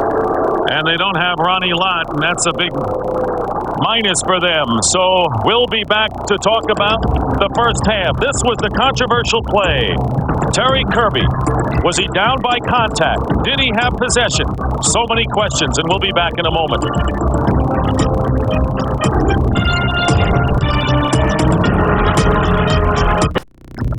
Here in San Francisco and in cities across the nation, communities are facing a critical problem: children at risk. Hi, I'm Ray Brown with the San Francisco 49ers. Through United Way, we've seen programs that work to solve problems. That's why we're part of the NFL United Way team, bringing all the community resources together to protect all children. The NFL, the United Way, and you, the power of teamwork. Ready for the start of the third quarter. Let's take a look at the halftime statistics with the Falcons leading 14-10 on the scoreboard. And even with the end of that first half, you can see the difference right here. And the 49ers have not been able to run the football. The Falcons have, and they've dominated the first half, but they've given up the 10 points. You know what's amazing is that Garrison Hurst, who suffered a broken left fibula, is still the leading rusher for the 49ers with 7 yards. 1 carry, 7 yards. He got hurt, out for the rest of the game. And we're ready now to start the second half. The Falcons will get the ball. Wade Ritchie kicking off for the 49ers. A line drive kick into the end zone. And it'll be down by Tim Dwight. And right now, let's go down to Pam Oliver. Thanks a lot, Dick. I talked to Steve Mariucci at the half as his team went into the locker room with a bit more momentum. He says what they want to do for the second half is to try to establish the run game. He does not want to fall into a situation where Steve Young and the 49ers are having to pass for their lives. He seemed very encouraged about the way things developed before the break. Sometimes, I guess, Dick, it's better to be lucky than good. Back to you. No question about it, and they were a little lucky last week, too, with Jerry Rice on what appeared to be a fumble. The whistle blew against Green Bay, and all that is due the consternation of Dan Reeves. But the Falcons come out on the 20-yard line, leading by 4.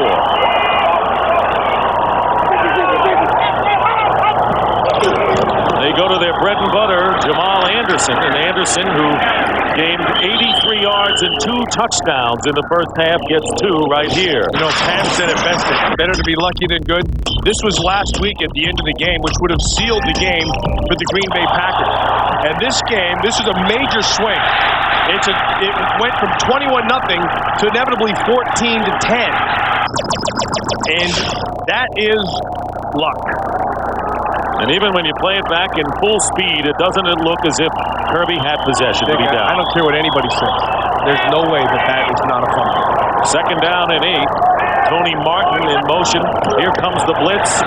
It's picked up effectively, and Chandler finds an open man. Tony Martin, who is in motion, and a first down, but the Falcons picked up the blitz and a gain of 17. You said it perfectly, Dick. The whole key is picking that blitz. They're going to come right up and stream inside. So a good job by the guard, and Tobeck does a nice job. And then Jamal Anderson finishes it off. And because you pick that thing up, and it's a zone blitz, but because you pick it up inside and give him time, you're able to hit him across the middle for a first down. Jamal Anderson with 2 touchdowns on the ground in the first half. Young hit Jerry Rice for the 49ers score and a field goal on the final play of the half. From the 39-yard line, Jamal Anderson, and he's going nowhere. Ken Norton Jr. slices in. No gain on the play. Nice read by Ken Norton Jr. They pulled that backside guard. They're going to try to get to the outside, and he read it perfectly. You know, Ken Norton has never been a real physical linebacker from his spot, but they don't ask him to be. They cover him up, and they let him play to his strengths. And what they are is running to the football. He's good in the open field, and he's good in coverage. Second down and 10. 2 tight ends line up for the Falcons.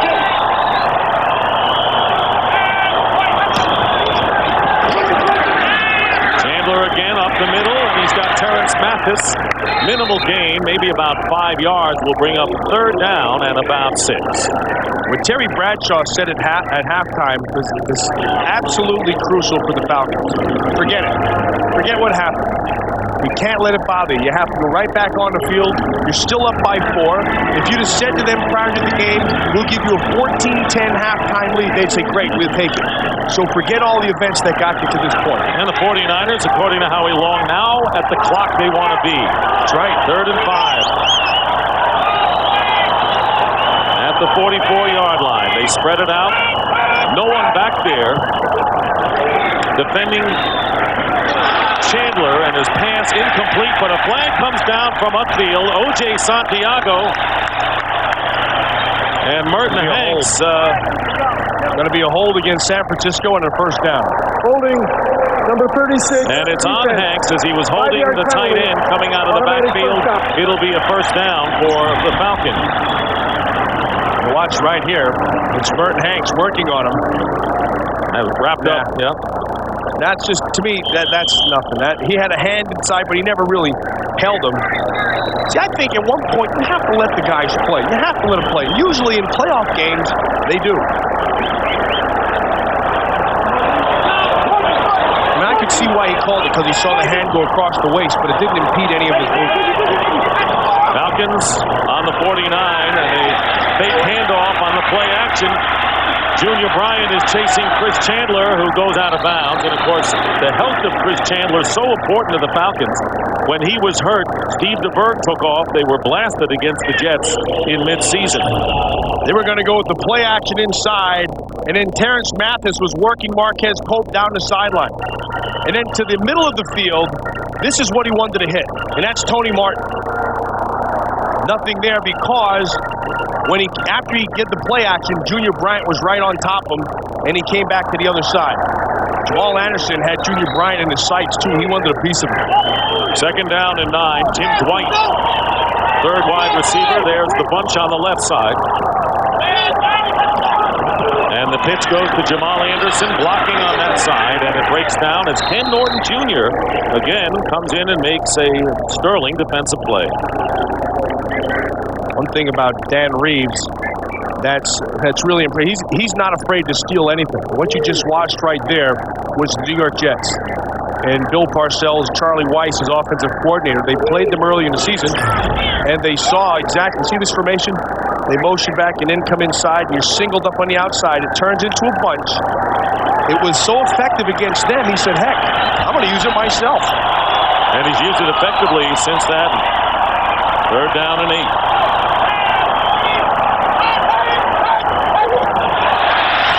Let's see if the stutter count drew the 49ers offside. Shane Bonham crossed the line. Encroachment foul, number 78. And it did the job, and a 5-yard penalty. So instead of 3rd and 8, it'll be 3rd down and 3 for the Falcons. That's a second good job, as you look at Garrison Hurst, of Chris Chandler using the hard count to his advantage. You get people coming in and going out, so you don't really get a real feel for it. Chandler gets them to the line of scrimmage, and it'll get you to jump. 3rd and 3.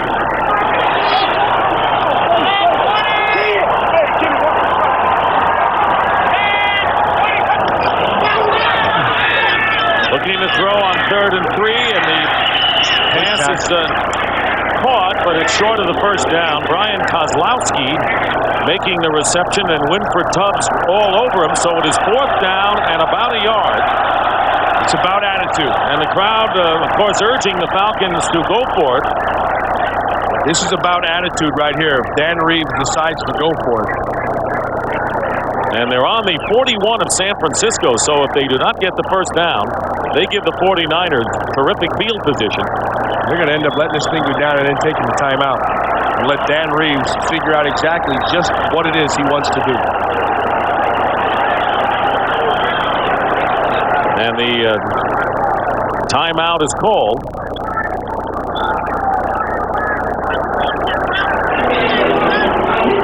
Reeves may be saying, you know, we at least want a measurement. The officials are a little testy because He wants a measurement, which is fair. I mean, as a player, you want to know that. So now he forced him to take the timeout. Reeves isn't really happy with that. No, because you don't want to waste a timeout in this situation in the second half when they need all three down the stretch. But I agree with you. I think Reeves wanted a stoppage of the clock to measure. To know exactly where he is. To buy time, and instead he gets charged with a timeout, apparently.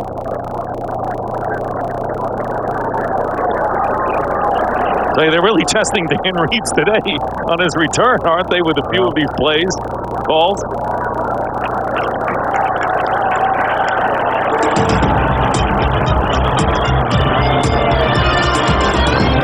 Well, it's a timeout, and we're going to take a break. We'll be right back. Officials timeout. This Fox NFC Divisional Playoff is brought to you by Genuine Chevrolet, the cars more Americans trust.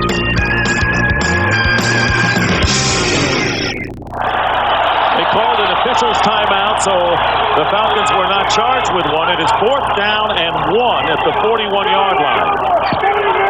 3 tight ends for the Falcons. And here is Jamal Anderson, and he's not going to make it. Nope. And the 49ers hold on 4th down. Brenson Buckner, who lives in Atlanta, was right in there to make the play. And the 49ers will take over on downs. A gamble by Dan Reeves. Good field position for San Francisco. And a nice play by Brenson Buckner of coming from the backside. They're going to run it to the left. He gets penetration. Nice feet. Comes from behind and is able to take him down. You have a big play, and you're Steve Mariucci, you whoop it up a little bit. Brenson Buckner did a fine job of keeping his feet and keeping it alive. And he also thinks he has a little bit of burn in him, too. They're going to measure, and they are short, as Jamal Anderson gained nothing. And so the 49ers take over on downs, a gamble by Dan Reeves. And the 49ers trailing by only 4. Will have the ball on their 41-yard line as Jamal Anderson is thwarted on his 4th down attempt. Well, the crowd's in the game in support of the Falcons defense. But before they get too excited, we're going to have a break and return to the Georgia Dome in just a moment. Watch and listen to Tim McDonald direct traffic.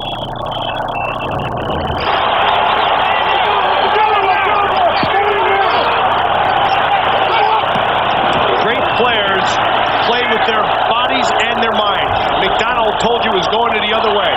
Terry Kirby on 1st down brings it to the 44-yard line. Cornelius Bennett is there for the Falcons. Well, the countdown continues for Super Bowl 33 and the Progressive Auto Insurance Super Bowl 33 halftime show featuring Stevie Wonder, Gloria Estefan, and the Big Bad Voodoo Daddy, Matt Millen's friend. That's Sunday, January 31st on Fox. You got to love him. Big Bad Voodoo? He's my man. Yeah, your man. 2nd down and 6. Does he play polkas? Must. At the 45, Steve Young. Can't find a receiver. Finds one cutting underneath, and it's knocked away. It was a completion and a fumble by Terrell Owens, who recovers it, and after all of that, a gain of only 2 yards. Nice coverage down the field by the Atlanta Falcons. They're trying to look for him. Terrell Owens is going to sneak back inside, but he's trying to look for Jerry Rice. Booker is all over him. And because the coverage is there, Young has to come off of it and throw it back inside. Cornelius Bennett gets his hand out and flips the ball. Owens is there to recover. Sets up this 3rd down.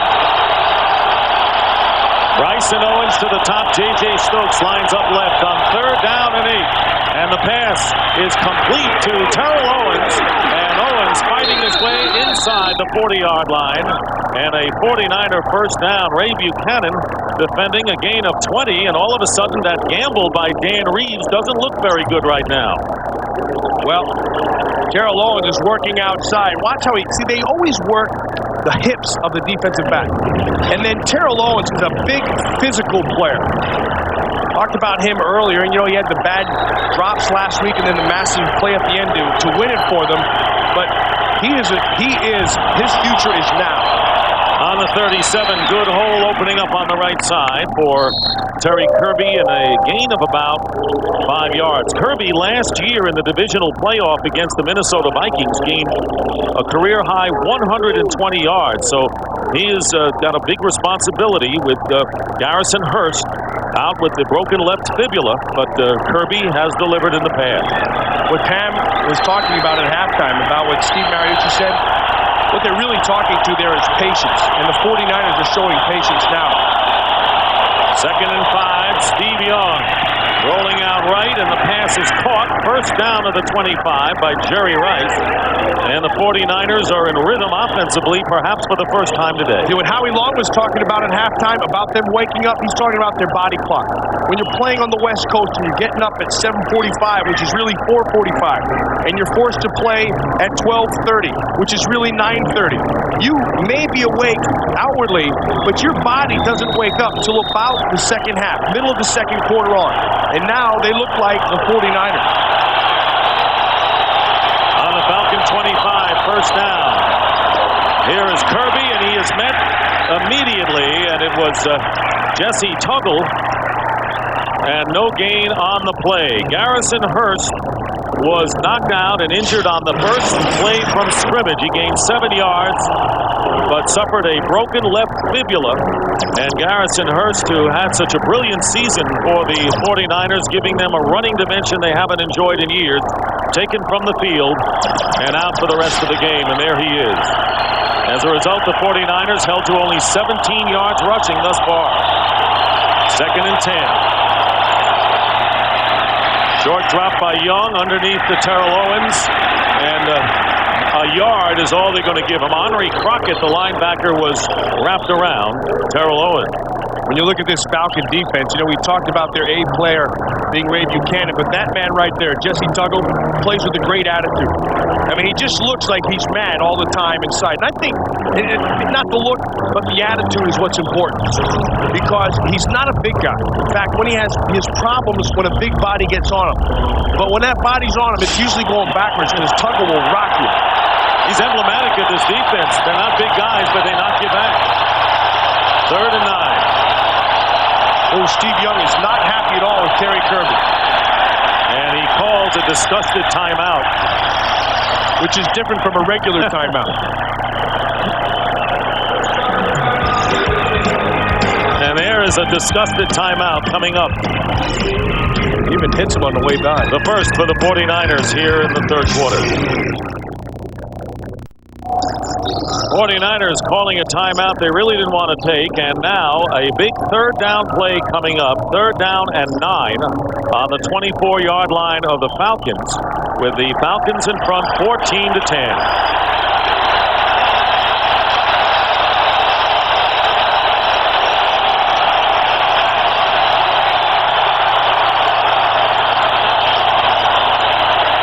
Steve Young under pressure, and the pass is intercepted. Eugene Robinson, but a flag is down. Robinson on the return.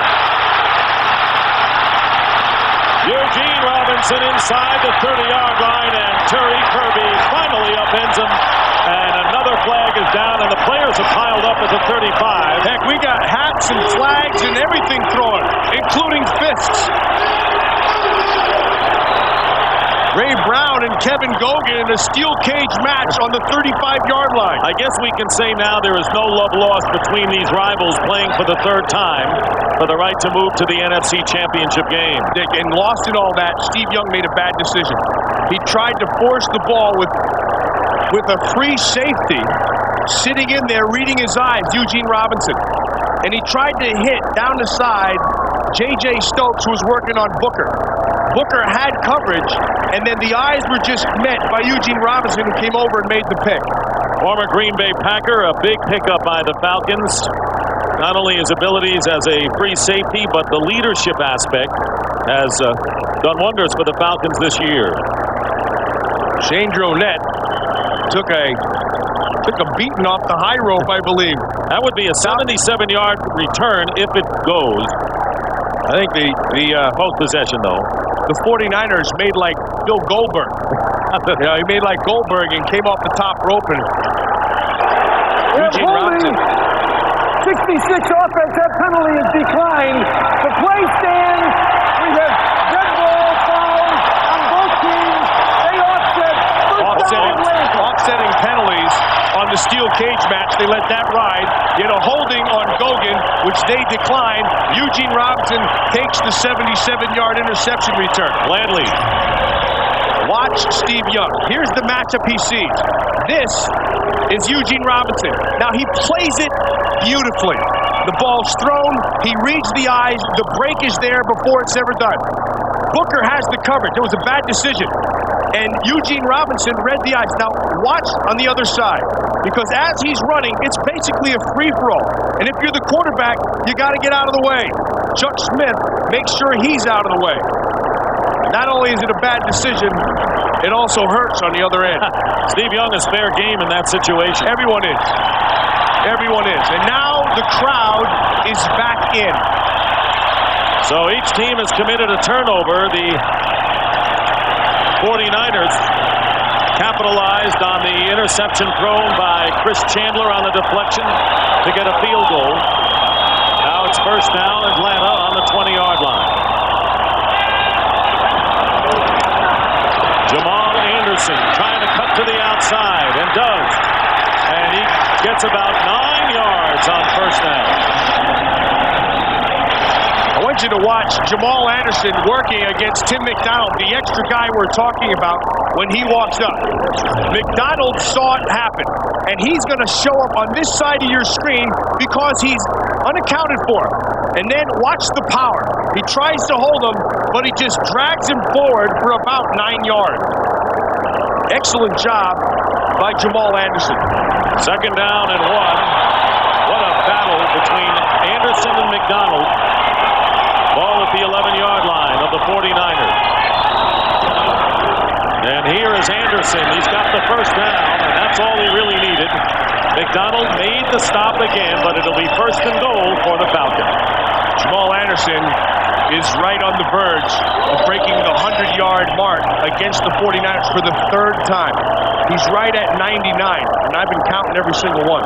And at 99-yard rushing to this point is a new Falcon playoff record, along with 2 touchdowns, a 2-yard run in the first quarter, and a 34-yard brilliant run with a stiff arm and a leap in the second quarter as Junior Bryant getting his shoe set on straight. That's an equipment time, and they will allow you to get your stuff back together before you can play again. How about those numbers? Well, what that really talks about there, now he's going to have to come off the field. He can't quite get that thing in there.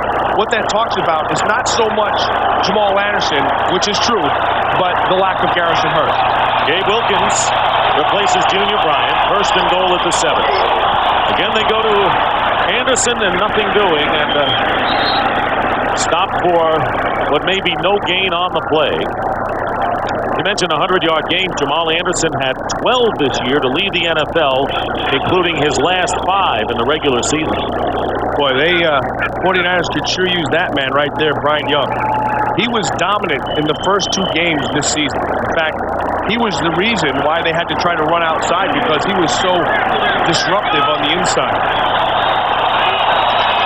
Charles Haley watching from the sidelines on second and goal at the 7. Chandler holding on, and when he's been sacked this time 45 times this year, most of the time he's held on to the ball. Well, he had to, because it was great coverage by the 49ers. Dolman on the sack, second for the team. He was looking to that right side. They were going to try to spring Mathis back underneath. Santiago sat down inside. He couldn't quite find him. Walker was sitting there waiting for the throw. He's looking, it's not there. Now he tries to check back down underneath, and that wasn't there. And then Dolman picks up the garbage. An easy one. He just walked into that sack. So it'll be third down and goal. The ball back at the 15.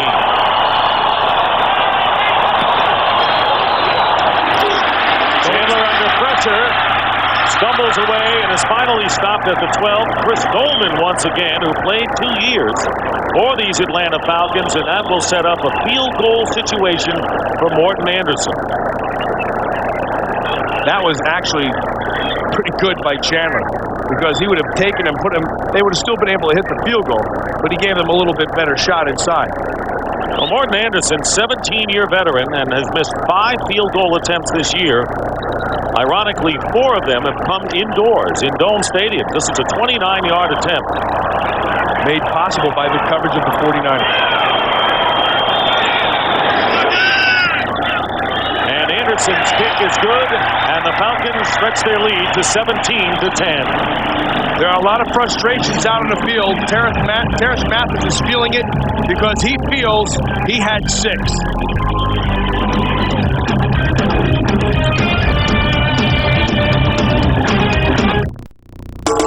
This Fox NFC Divisional Playoff is brought to you by Southwest Airlines, proud sponsor of the NFL and official airline of the Super Bowl. By First Union, your guide to the financial world. By Propecia, talk to your doctor today. And by E-Trade, the #1 rated online broker. Falcons in front of the 49ers 17-10. Morton Anderson's field goal set up by Eugene Robinson's interception and 77-yard return. Anderson kicking off.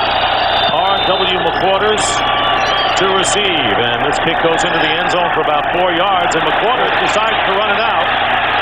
And the rookie from Oklahoma State stopped at the 12-yard line and may want to rethink that. Randy Fuller brings him down. Frustrations weren't only for the receiver side, it was also for the quarterbacks as well, as Chandler lets upstairs know how he feels. That was a hard hang-up.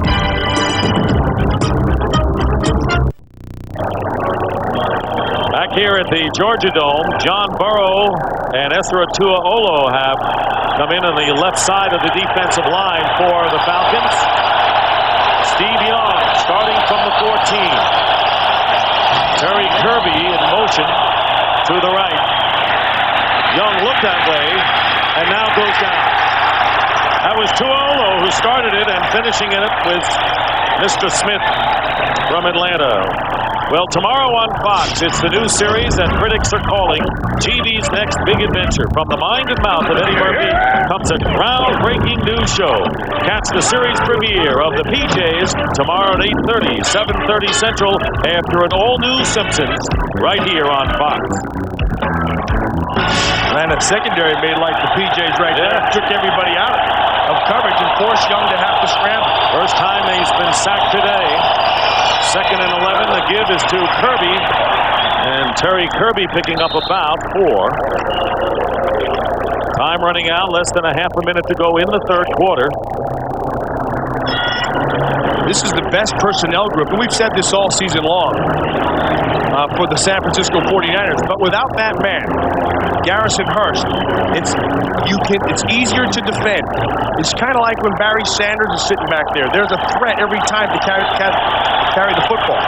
Now as we close this third quarter, those 3 wide receivers have to work a little harder because the running game is not there. No question about it. That is the end of the third quarter. With the score, the Falcons 17, the 49ers 10. Fox NFL Sunday will continue after a word from your local Fox station.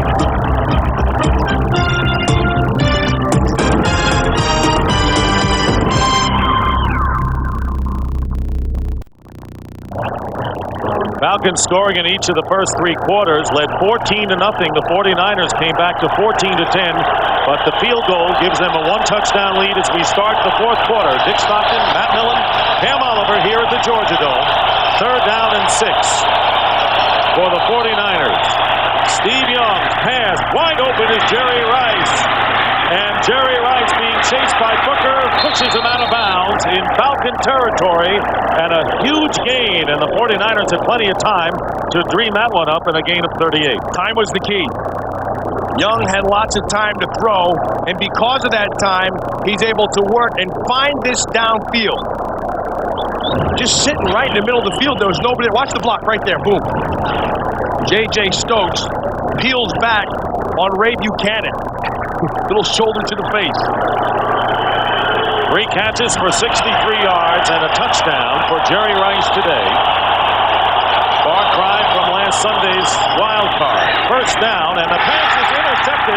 William White. William White, the strong safety, returns it, and Steve Young with his 2nd interception. A late flag goes down. And both of the interceptions thrown by Steve Young were, I'd say, really errant throws. Flag after the play, so the interception will go. The first one he forced, and he must not have seen that free safety. Foul, unnecessary roughness, number 83. Unnecessary roughness against the 49ers will be tacked on to the return of William White. The second one, the second interception, looks like he knew where he wanted to go. Watch the go at the play action to draw everybody up inside, and now he's going to throw it back. But he was expecting Clark to come over more. And Clark never cleared because Jesse Tuggle, who had bitten on that play action, was able to get back, which made him have to force to the other side. Watch Tuggle. Tuggle's right here. See, he expected him to come more to the left. And when it didn't happen, it was the errant throw you talked about. Both teams have capitalized on turnovers. Falcons will try here. First down at the 36. Throwing on first down, a pump fake going underneath to Kozlowski, the fullback who replaced Bob Christian, who tore his ACL, and a very valuable performer, as Matt said. His choice is the top fullback in the NFL this year, and Kozlowski doing a good job in the final two regular season games. And not enough is talked about of the relationship between a fullback and that running back, especially Jamal Anderson really relies on his fullback to see things he doesn't, and particularly the blockers when they come clean. Second down and 9 after the 1-yard pickup. On the delay, Jamal Anderson, and he gets wrapped up in a hurry, picks up 1 yard, bringing up third and long. Well, tomorrow the Cardinals and the Vikings. The pregame show begins at 3:30 Eastern, 12:30 Pacific, as the Cardinals, who upset the Dallas Cowboys. This is going to be a bigger hurdle, the Minnesota Vikings. Yeah, like really high. And there's Bob Christian, the fullback. But what happens?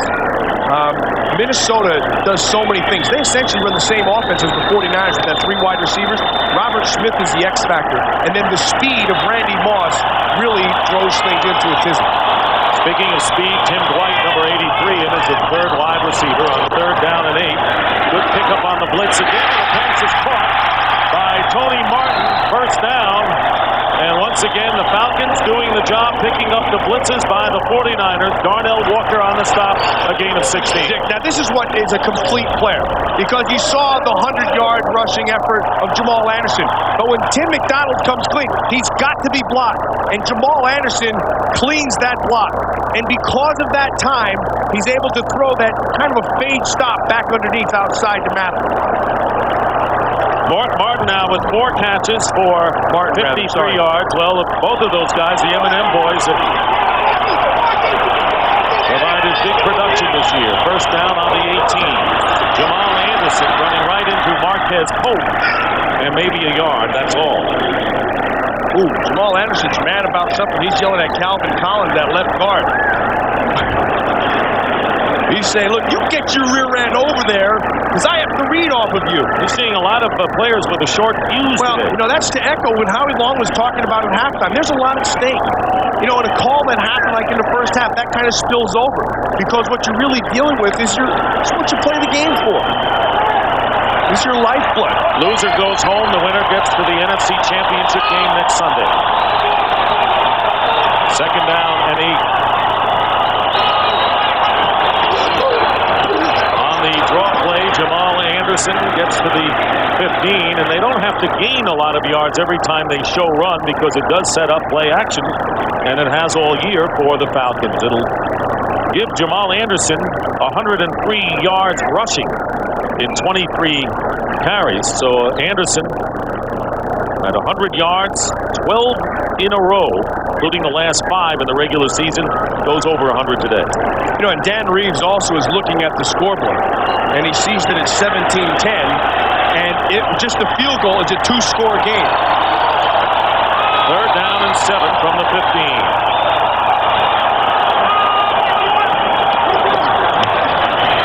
And there's the pass to Martin, and Marquez Pope. That was not a good throw.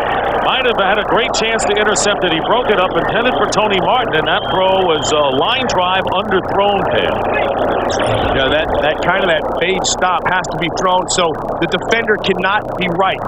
But this was thrown so much on a line that Pope had a chance. And had he not been able to look to the side, he saw the matchup that he wanted. Had he had the wherewithal to see the field, which is tough because that's a predetermined play, Santiago was wide open. So Morton Anderson, who kicked a 29-yarder in the third quarter, now will attempt a field goal from 32 yards. Krasinski, the holder, and the kick is good. And as Matt mentioned, it's now a 2-score game for the Falcons. And it's 20-10 in favor of Atlanta. This Fox NFC Divisional Playoff is brought to you by Toyota. Get the most out of your day every day. By Dell Computers. Direct computer solutions for business, at home, and around the world. Be direct. Dell. By Budweiser. Now's the perfect time to enjoy a fresh, cold, Beechwood-aged Budweiser. And by Nike and the Nike Alpha Project. The Atlanta Falcons seem to have stopped the surge of the 49ers, where early in the fourth quarter they lead 20-10, and Morton Anderson kicking off to R.W. McQuarters deep in the end zone. And he'll run it out from about 4 yards. And McQuarters again is stopped. Falcons have done a brilliant job in special teams coverage, and that time it was the rookie from Florida, Elijah Williams, with the play.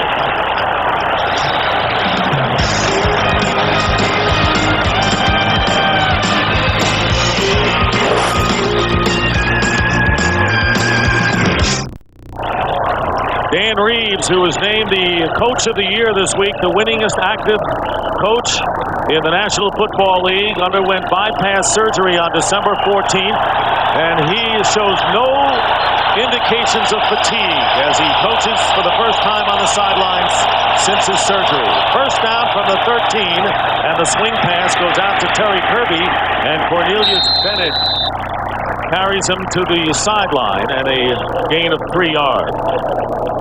The 49ers have never come back to win a playoff game from a deficit larger than 7 points. They trailed by 10 with nearly 5 minutes gone by here in the fourth. But are they capable? The answer is a resounding yes.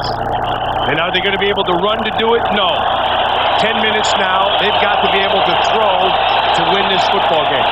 2nd and 7. They run it with Kirby, and Kirby gets a couple. Will bring up third down and about 5 and 6 yards. Well, let's take a step back and look at the last 2 possessions for the 49ers, and they have been interceptions and not pretty throws at all by Steve Young, as Eugene Robinson and then William White, the 2 safeties, had picks.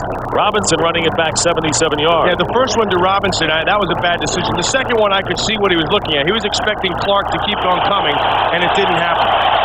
3rd and 5.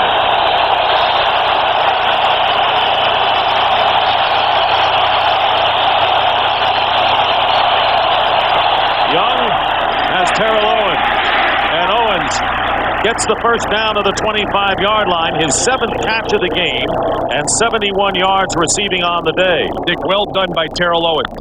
You know, what happens as you come across in motion, you know your defender is sitting to the inside, and if they come too high on top of you, which is what Eugene Robinson does, see, then you take it back inside.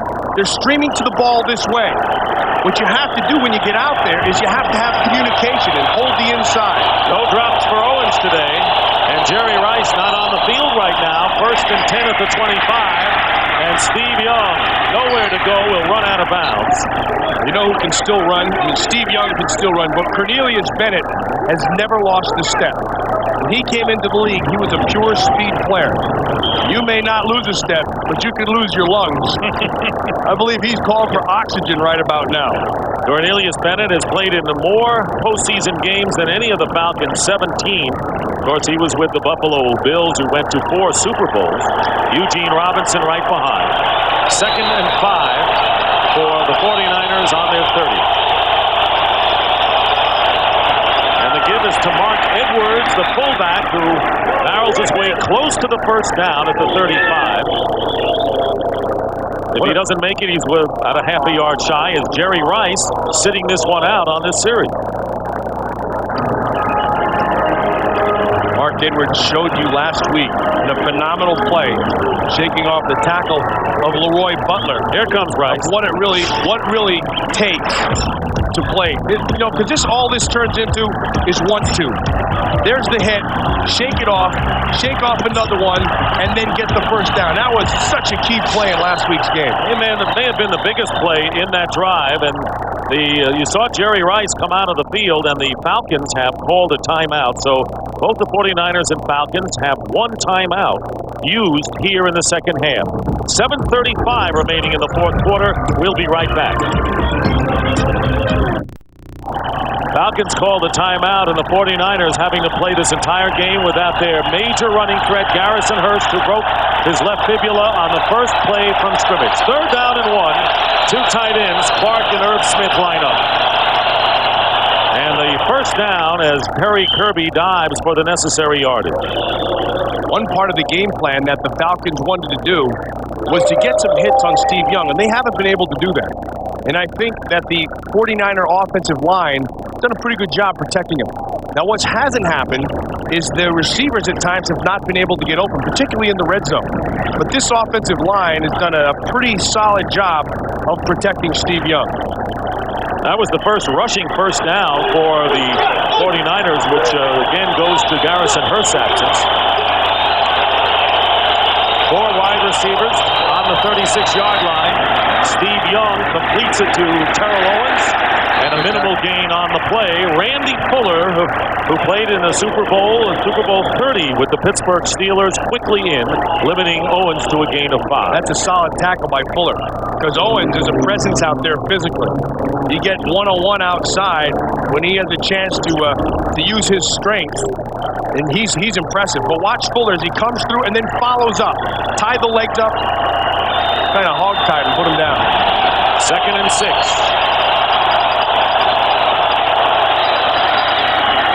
Young gets the completion to J.J. Stokes, and it'll be a 49er first down at the 48-yard line. And this is the kind of a team that can pick you apart with the short stuff. And as we wind down to 6 minutes to go again, the 49ers need 2 scores to get even or win. Patience. Patience is the key. I've noticed that the 49ers' pace has picked up. And at the 5 to 6 minute mark, they're going to have to do that even more so. But patience by the Atlanta Falcons defense to let them work it down the field. 9th play of this drive, and Young goes underneath to Mark Edwards. There's that gain of 2 and a crunching hit by Jesse Tuggle. And there's the attitude I was talking about. Jesse Tuggle, who sometimes has blinders in coverage, doesn't see the whole field. But when you drop him in that underneath and just let things develop in front of you, then you see it, and boy, I'll tell you, when you have these hits, you just light up from the inside out. He just ran right through Edwards. Heck, he got himself an official on the way, too. That's a bonus. Yeah, that's right. A couple extra points. Well, he's all right. 2nd down and 8 from the 49. Steve Young. And he goes down about 3 yards shy of the first down. That was a very smart play. That was a curly moment if I saw one. That was the most pathetic slide I've ever seen. He just kind of got in there. Right at the end, he just gave a couple of look at this. Nice facial expressions. Gets to the end. Now, if this isn't out of the Three Stooges, nothing is. 360, and he did it for you, I bet. Boy, I love the Stooges. Well, the 49ers now face a 3rd and 4. They have converted 4 of 5 on 3rd downs here in the second half. Young, and he's got a wide open J.J. Stokes.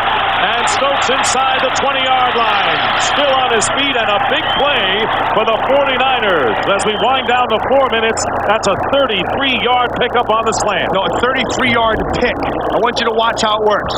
They're going to pick Michael Booker. Excellent job of the inside receiver, the slot receiver, of making sure he's going to bump him off, and it's Terrell Owens.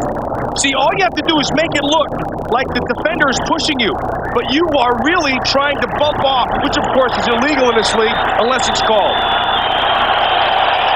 49ers now with a first down on the 12-yard line of the Falcons, and Steve Young dumps it off to Kirby, and Kirby gets inside the 10, gain of about 4 yards on the play. Cornelius Bennett on the stop, and now with 3.5 minutes to go, Young, who's masterful 7 for 7 on this drive. 49ers need 2 scores. Dick, that was an excellent job of play calling on that big play. And when you're not getting the coverage, or when you're getting great coverage downfield, you have to create separation, and that's a great way to do it. 2nd and 6. Owens in motion to the left. And Young is going to run it, and Young will score. Touchdown, San Francisco. A flag is down in the end zone, however. Steve Young saw the opening and ran into the corner for the touchdown with 2:57 remaining in the fourth quarter. A flag down in the end zone on the opposite side.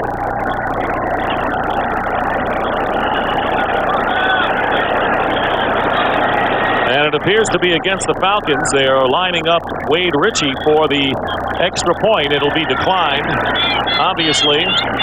Good job by Young of looking down the field. Once he saw his coverage, there is no then he foul let his for legs 12 men take on over. the field. The player got off the field. There is no foul. And they picked it up. There was no foul. Player got off the field in time. That was Cornelius Bennett getting off because he was kind of hobbled. So now Ritchie with 2:57 to go to try to bring the 49ers to within 3. And Two-point play. Big difference in the game here. And the pass caught for the 2-point conversion. Greg Clark. So now the 49ers are within a field goal of winning the game. It's the second time I've seen Detmer this season make a great play on a bad snap. Earlier he did it against New England, and now he does it here. Here is the touchdown run by Steve Young, and the 2-point conversion to Clark thrown by Detmer, and it's a 20-18 game. Great presence by Ty Detmer, and a nice throw to Clark inside in coverage.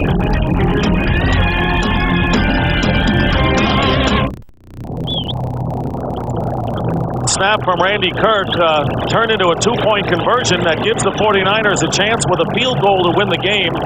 And now they are looking for the possible onside kick. Now, I don't understand if they do that. I think this has to be a fake, and they'll run everybody back to the other side. There's a scoring drive, and Steve Young was masterful on that drive.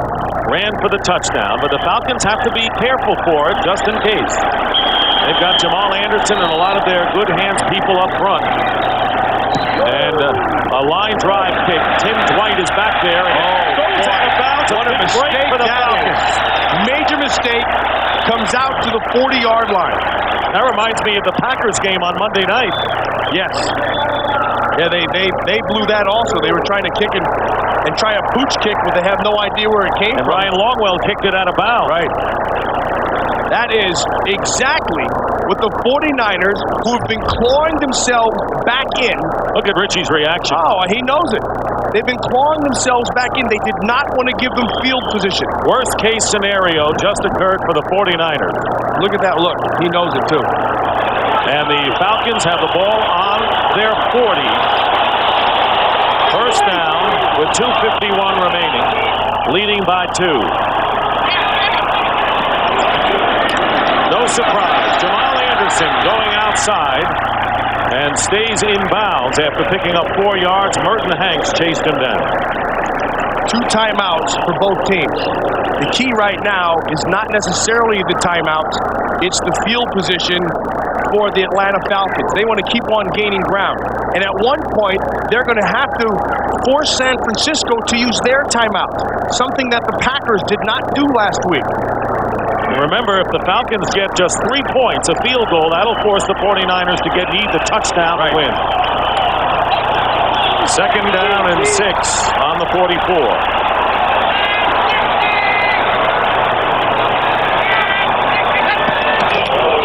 Again, Jamal Anderson. And he's trying to reach for extra yards. It'll be third down and about 3 or 4 as we wind down to our 2-minute warning. 1:59 on the clock. We'll be back. Look at the breath let out by Dan Reeves. You can't blame him.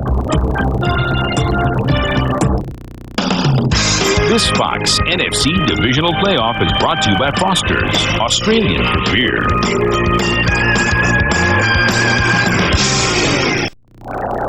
2-minute warning, and there's Wade Ritchie, whose kickoff went out of bounds, giving the Falcons good field position, but setting up now a crucial 3rd down and 3 on the Atlanta 47. This is what it's all about, Dick. That's why you play these games. You're pacing on one sideline, you're anticipating on the other sideline, and in the middle, in the green, between the lines, it's all about crime.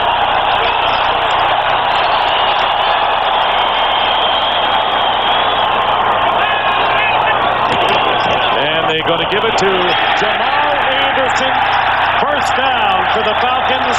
Anderson with 116 yards today and 2 touchdowns and a critical blow to the 49er hope. Oh, that was a shot to the head from Tyson. Watch him inside. Again, assignment-oriented. Everybody on somebody, then use the vision to bounce outside. And an excellent job by Terrence Mathis. Watch the eyes of Jamal Anderson. His eyes are the key because they'll take him to the hole and his feet and legs will do the rest. And the 49ers use their second timeout, and there is Dan Reeves. And tell you what, they're testing his heart unquestionably today, and the Falcons trying to get closer to a victory, leading by 2. Now, Dick, that was important for a number of reasons. They just forced San Francisco to use a timeout. Now they have one more left. So if Atlanta's going to win, it's back to the same stuff and grind it and make them use another timeout. And that is so important because if and when the 49ers get the ball back, they have no timeouts now to go the length of the field. And they managed to do that against the Green Bay Packers last week to win the wild card in dramatic fashion. So what San Francisco has to do now is stop them right here, use the other timeout, and then you'd have second and third. They're going to get the ball back with not very much time, but they have to stop them now. 3 tight ends for the Falcons. And again, Jamal Anderson. And the 49ers calling the timeout with 1:40 on the clock, so that is the final timeout by the 49ers. Well, tomorrow, Homer Simpson gets hitched in Vegas on an all-new Simpson. Then from the mind and mouth of Eddie Murphy comes a groundbreaking new series. Catch the world premiere of the PJs, followed by an all-new X-Files. It all starts tomorrow at 7 Central on Fox. Dick, there's 100 seconds left in this game. You can use up about 80 to 90 before you punt the football. Actually, a little more. How many miracles does Steve Young have left? Of course, a big one last week, beating the Packers. Short week for Steve Mariucci's 49ers after that emotional win over a team they hadn't beaten in a long time. Facing the Falcons, who had a week's rest and going into their domain, the artificial surface of the Georgia Dome. 2nd down and 9.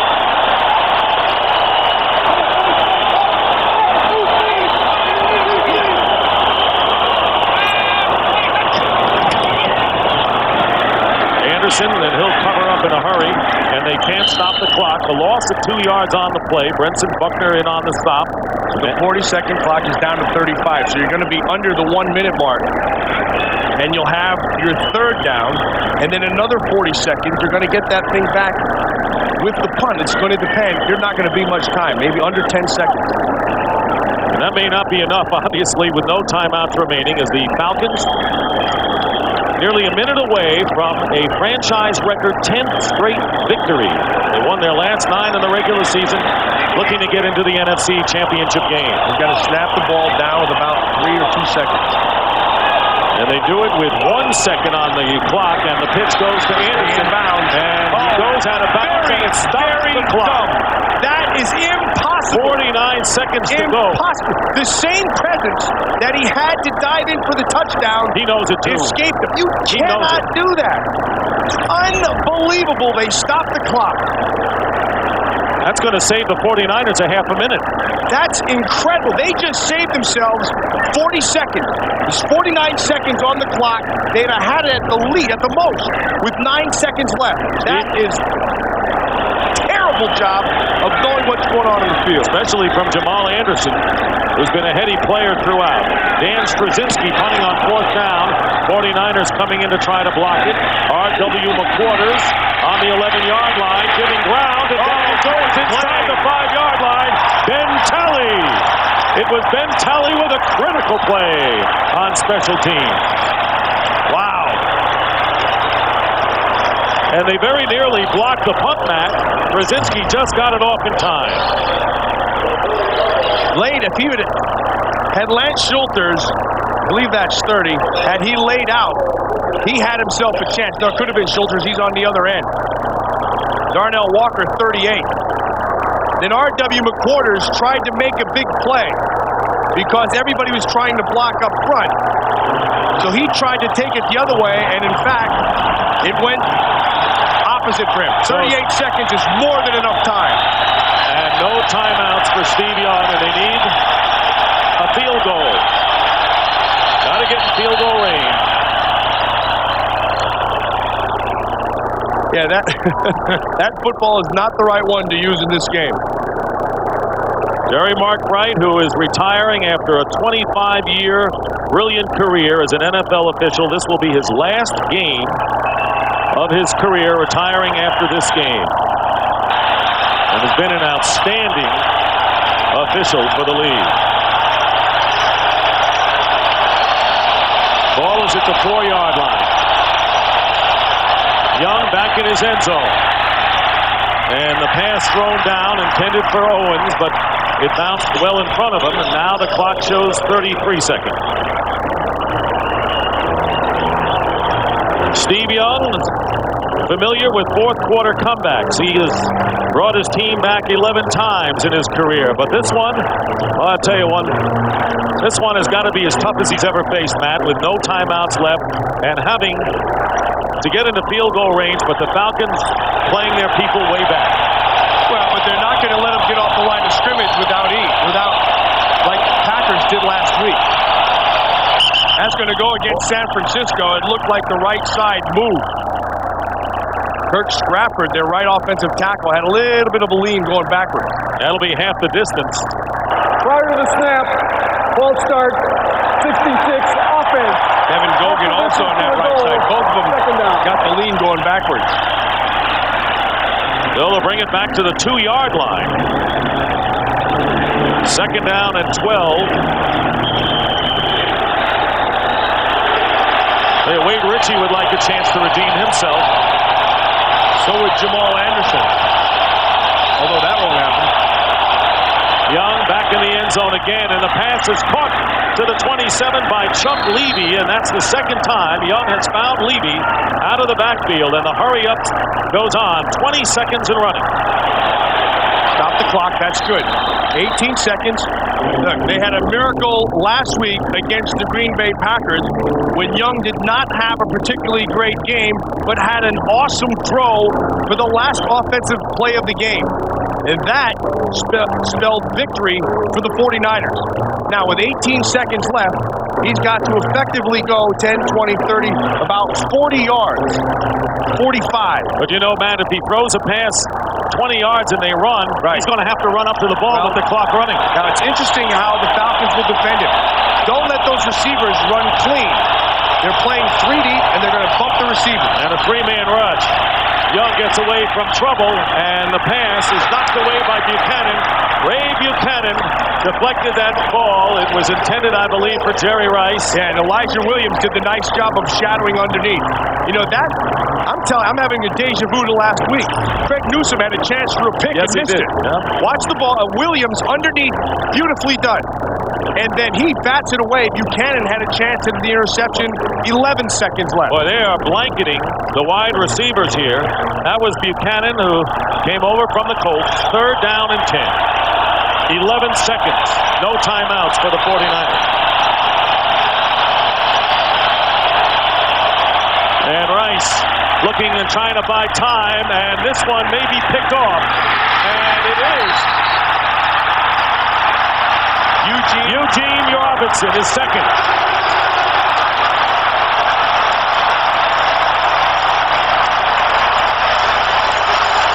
In any bit, it's over for the 49ers. Seal gets credit for that interception. Well, they're still fighting for it. William White was around the ball as well. And the game is over. Fuller was also there. The Atlanta Falcons have defeated the San Francisco 49ers and advanced to the NFC Championship game for the first time in team history, responding to Dan Reeves, who accepts congratulations at midfield as the Falcons now won 10 in a row, remain undefeated at home, and will face the winner of the Viking-Cardinal game to be played tomorrow. Right now, let's go down to Pam Oliver. All right, thanks a lot, Dick. Dan, tell me about this. You're going to the NFC Championship game. Well, it's unbelievable, Pam. I mean, the whole year's been incredible. You got to give credit to our players. You know, I can't say enough about what a good bunch of guys, but also good football players that have really sacrificed. And to get to this point is certainly beyond our wildest dreams, but we've got a chance now and an opportunity. We just got to take it to the next step. An emotional game this must have been for you. May I ask you respectfully how you're feeling? Well, I feel great. You know, I can't holler as loud as I would like to, but I feel great. It's great to go to the next round. Thanks a lot, Dan. Appreciate it. Let's go back up to Dick. What a miraculous turnaround from a 3-13 team 2 years ago. They have won 21 of their last 25 games to go to the championship game. Matt, here is the last play of the game as time ran out. From the expression on Young's face, knowing what he had to do, throw it up, and then watch it come down. William White is the one who ends up with it. Yes, he does. His second interception of the game, and Steve Mariucci saw the miracle season end after beating Green Bay last Sunday. It comes to a halt in the divisional game. Dan Reeves, knowing that they're going to the next step and feeling good about it. Jamal, yep. Phenomenal game and phenomenal season, but it's not done yet. No, Dan Reeves, he's not satisfied getting to this point. He said the next level, and that will be the NFC Championship game next Sunday against the Vikings or the Cardinals. Jamal Anderson, a playoff record for the Falcons, 113 yards and 2 touchdowns. And we've got the post-game show coming up. So for Matt Millen and Pam Oliver, this is Dick Stockton at the Georgia Dome. The final score, the Falcons 20, the 49ers 18. And we'll send you the post-game show with JB, Terry, Howie, and Chris after these messages.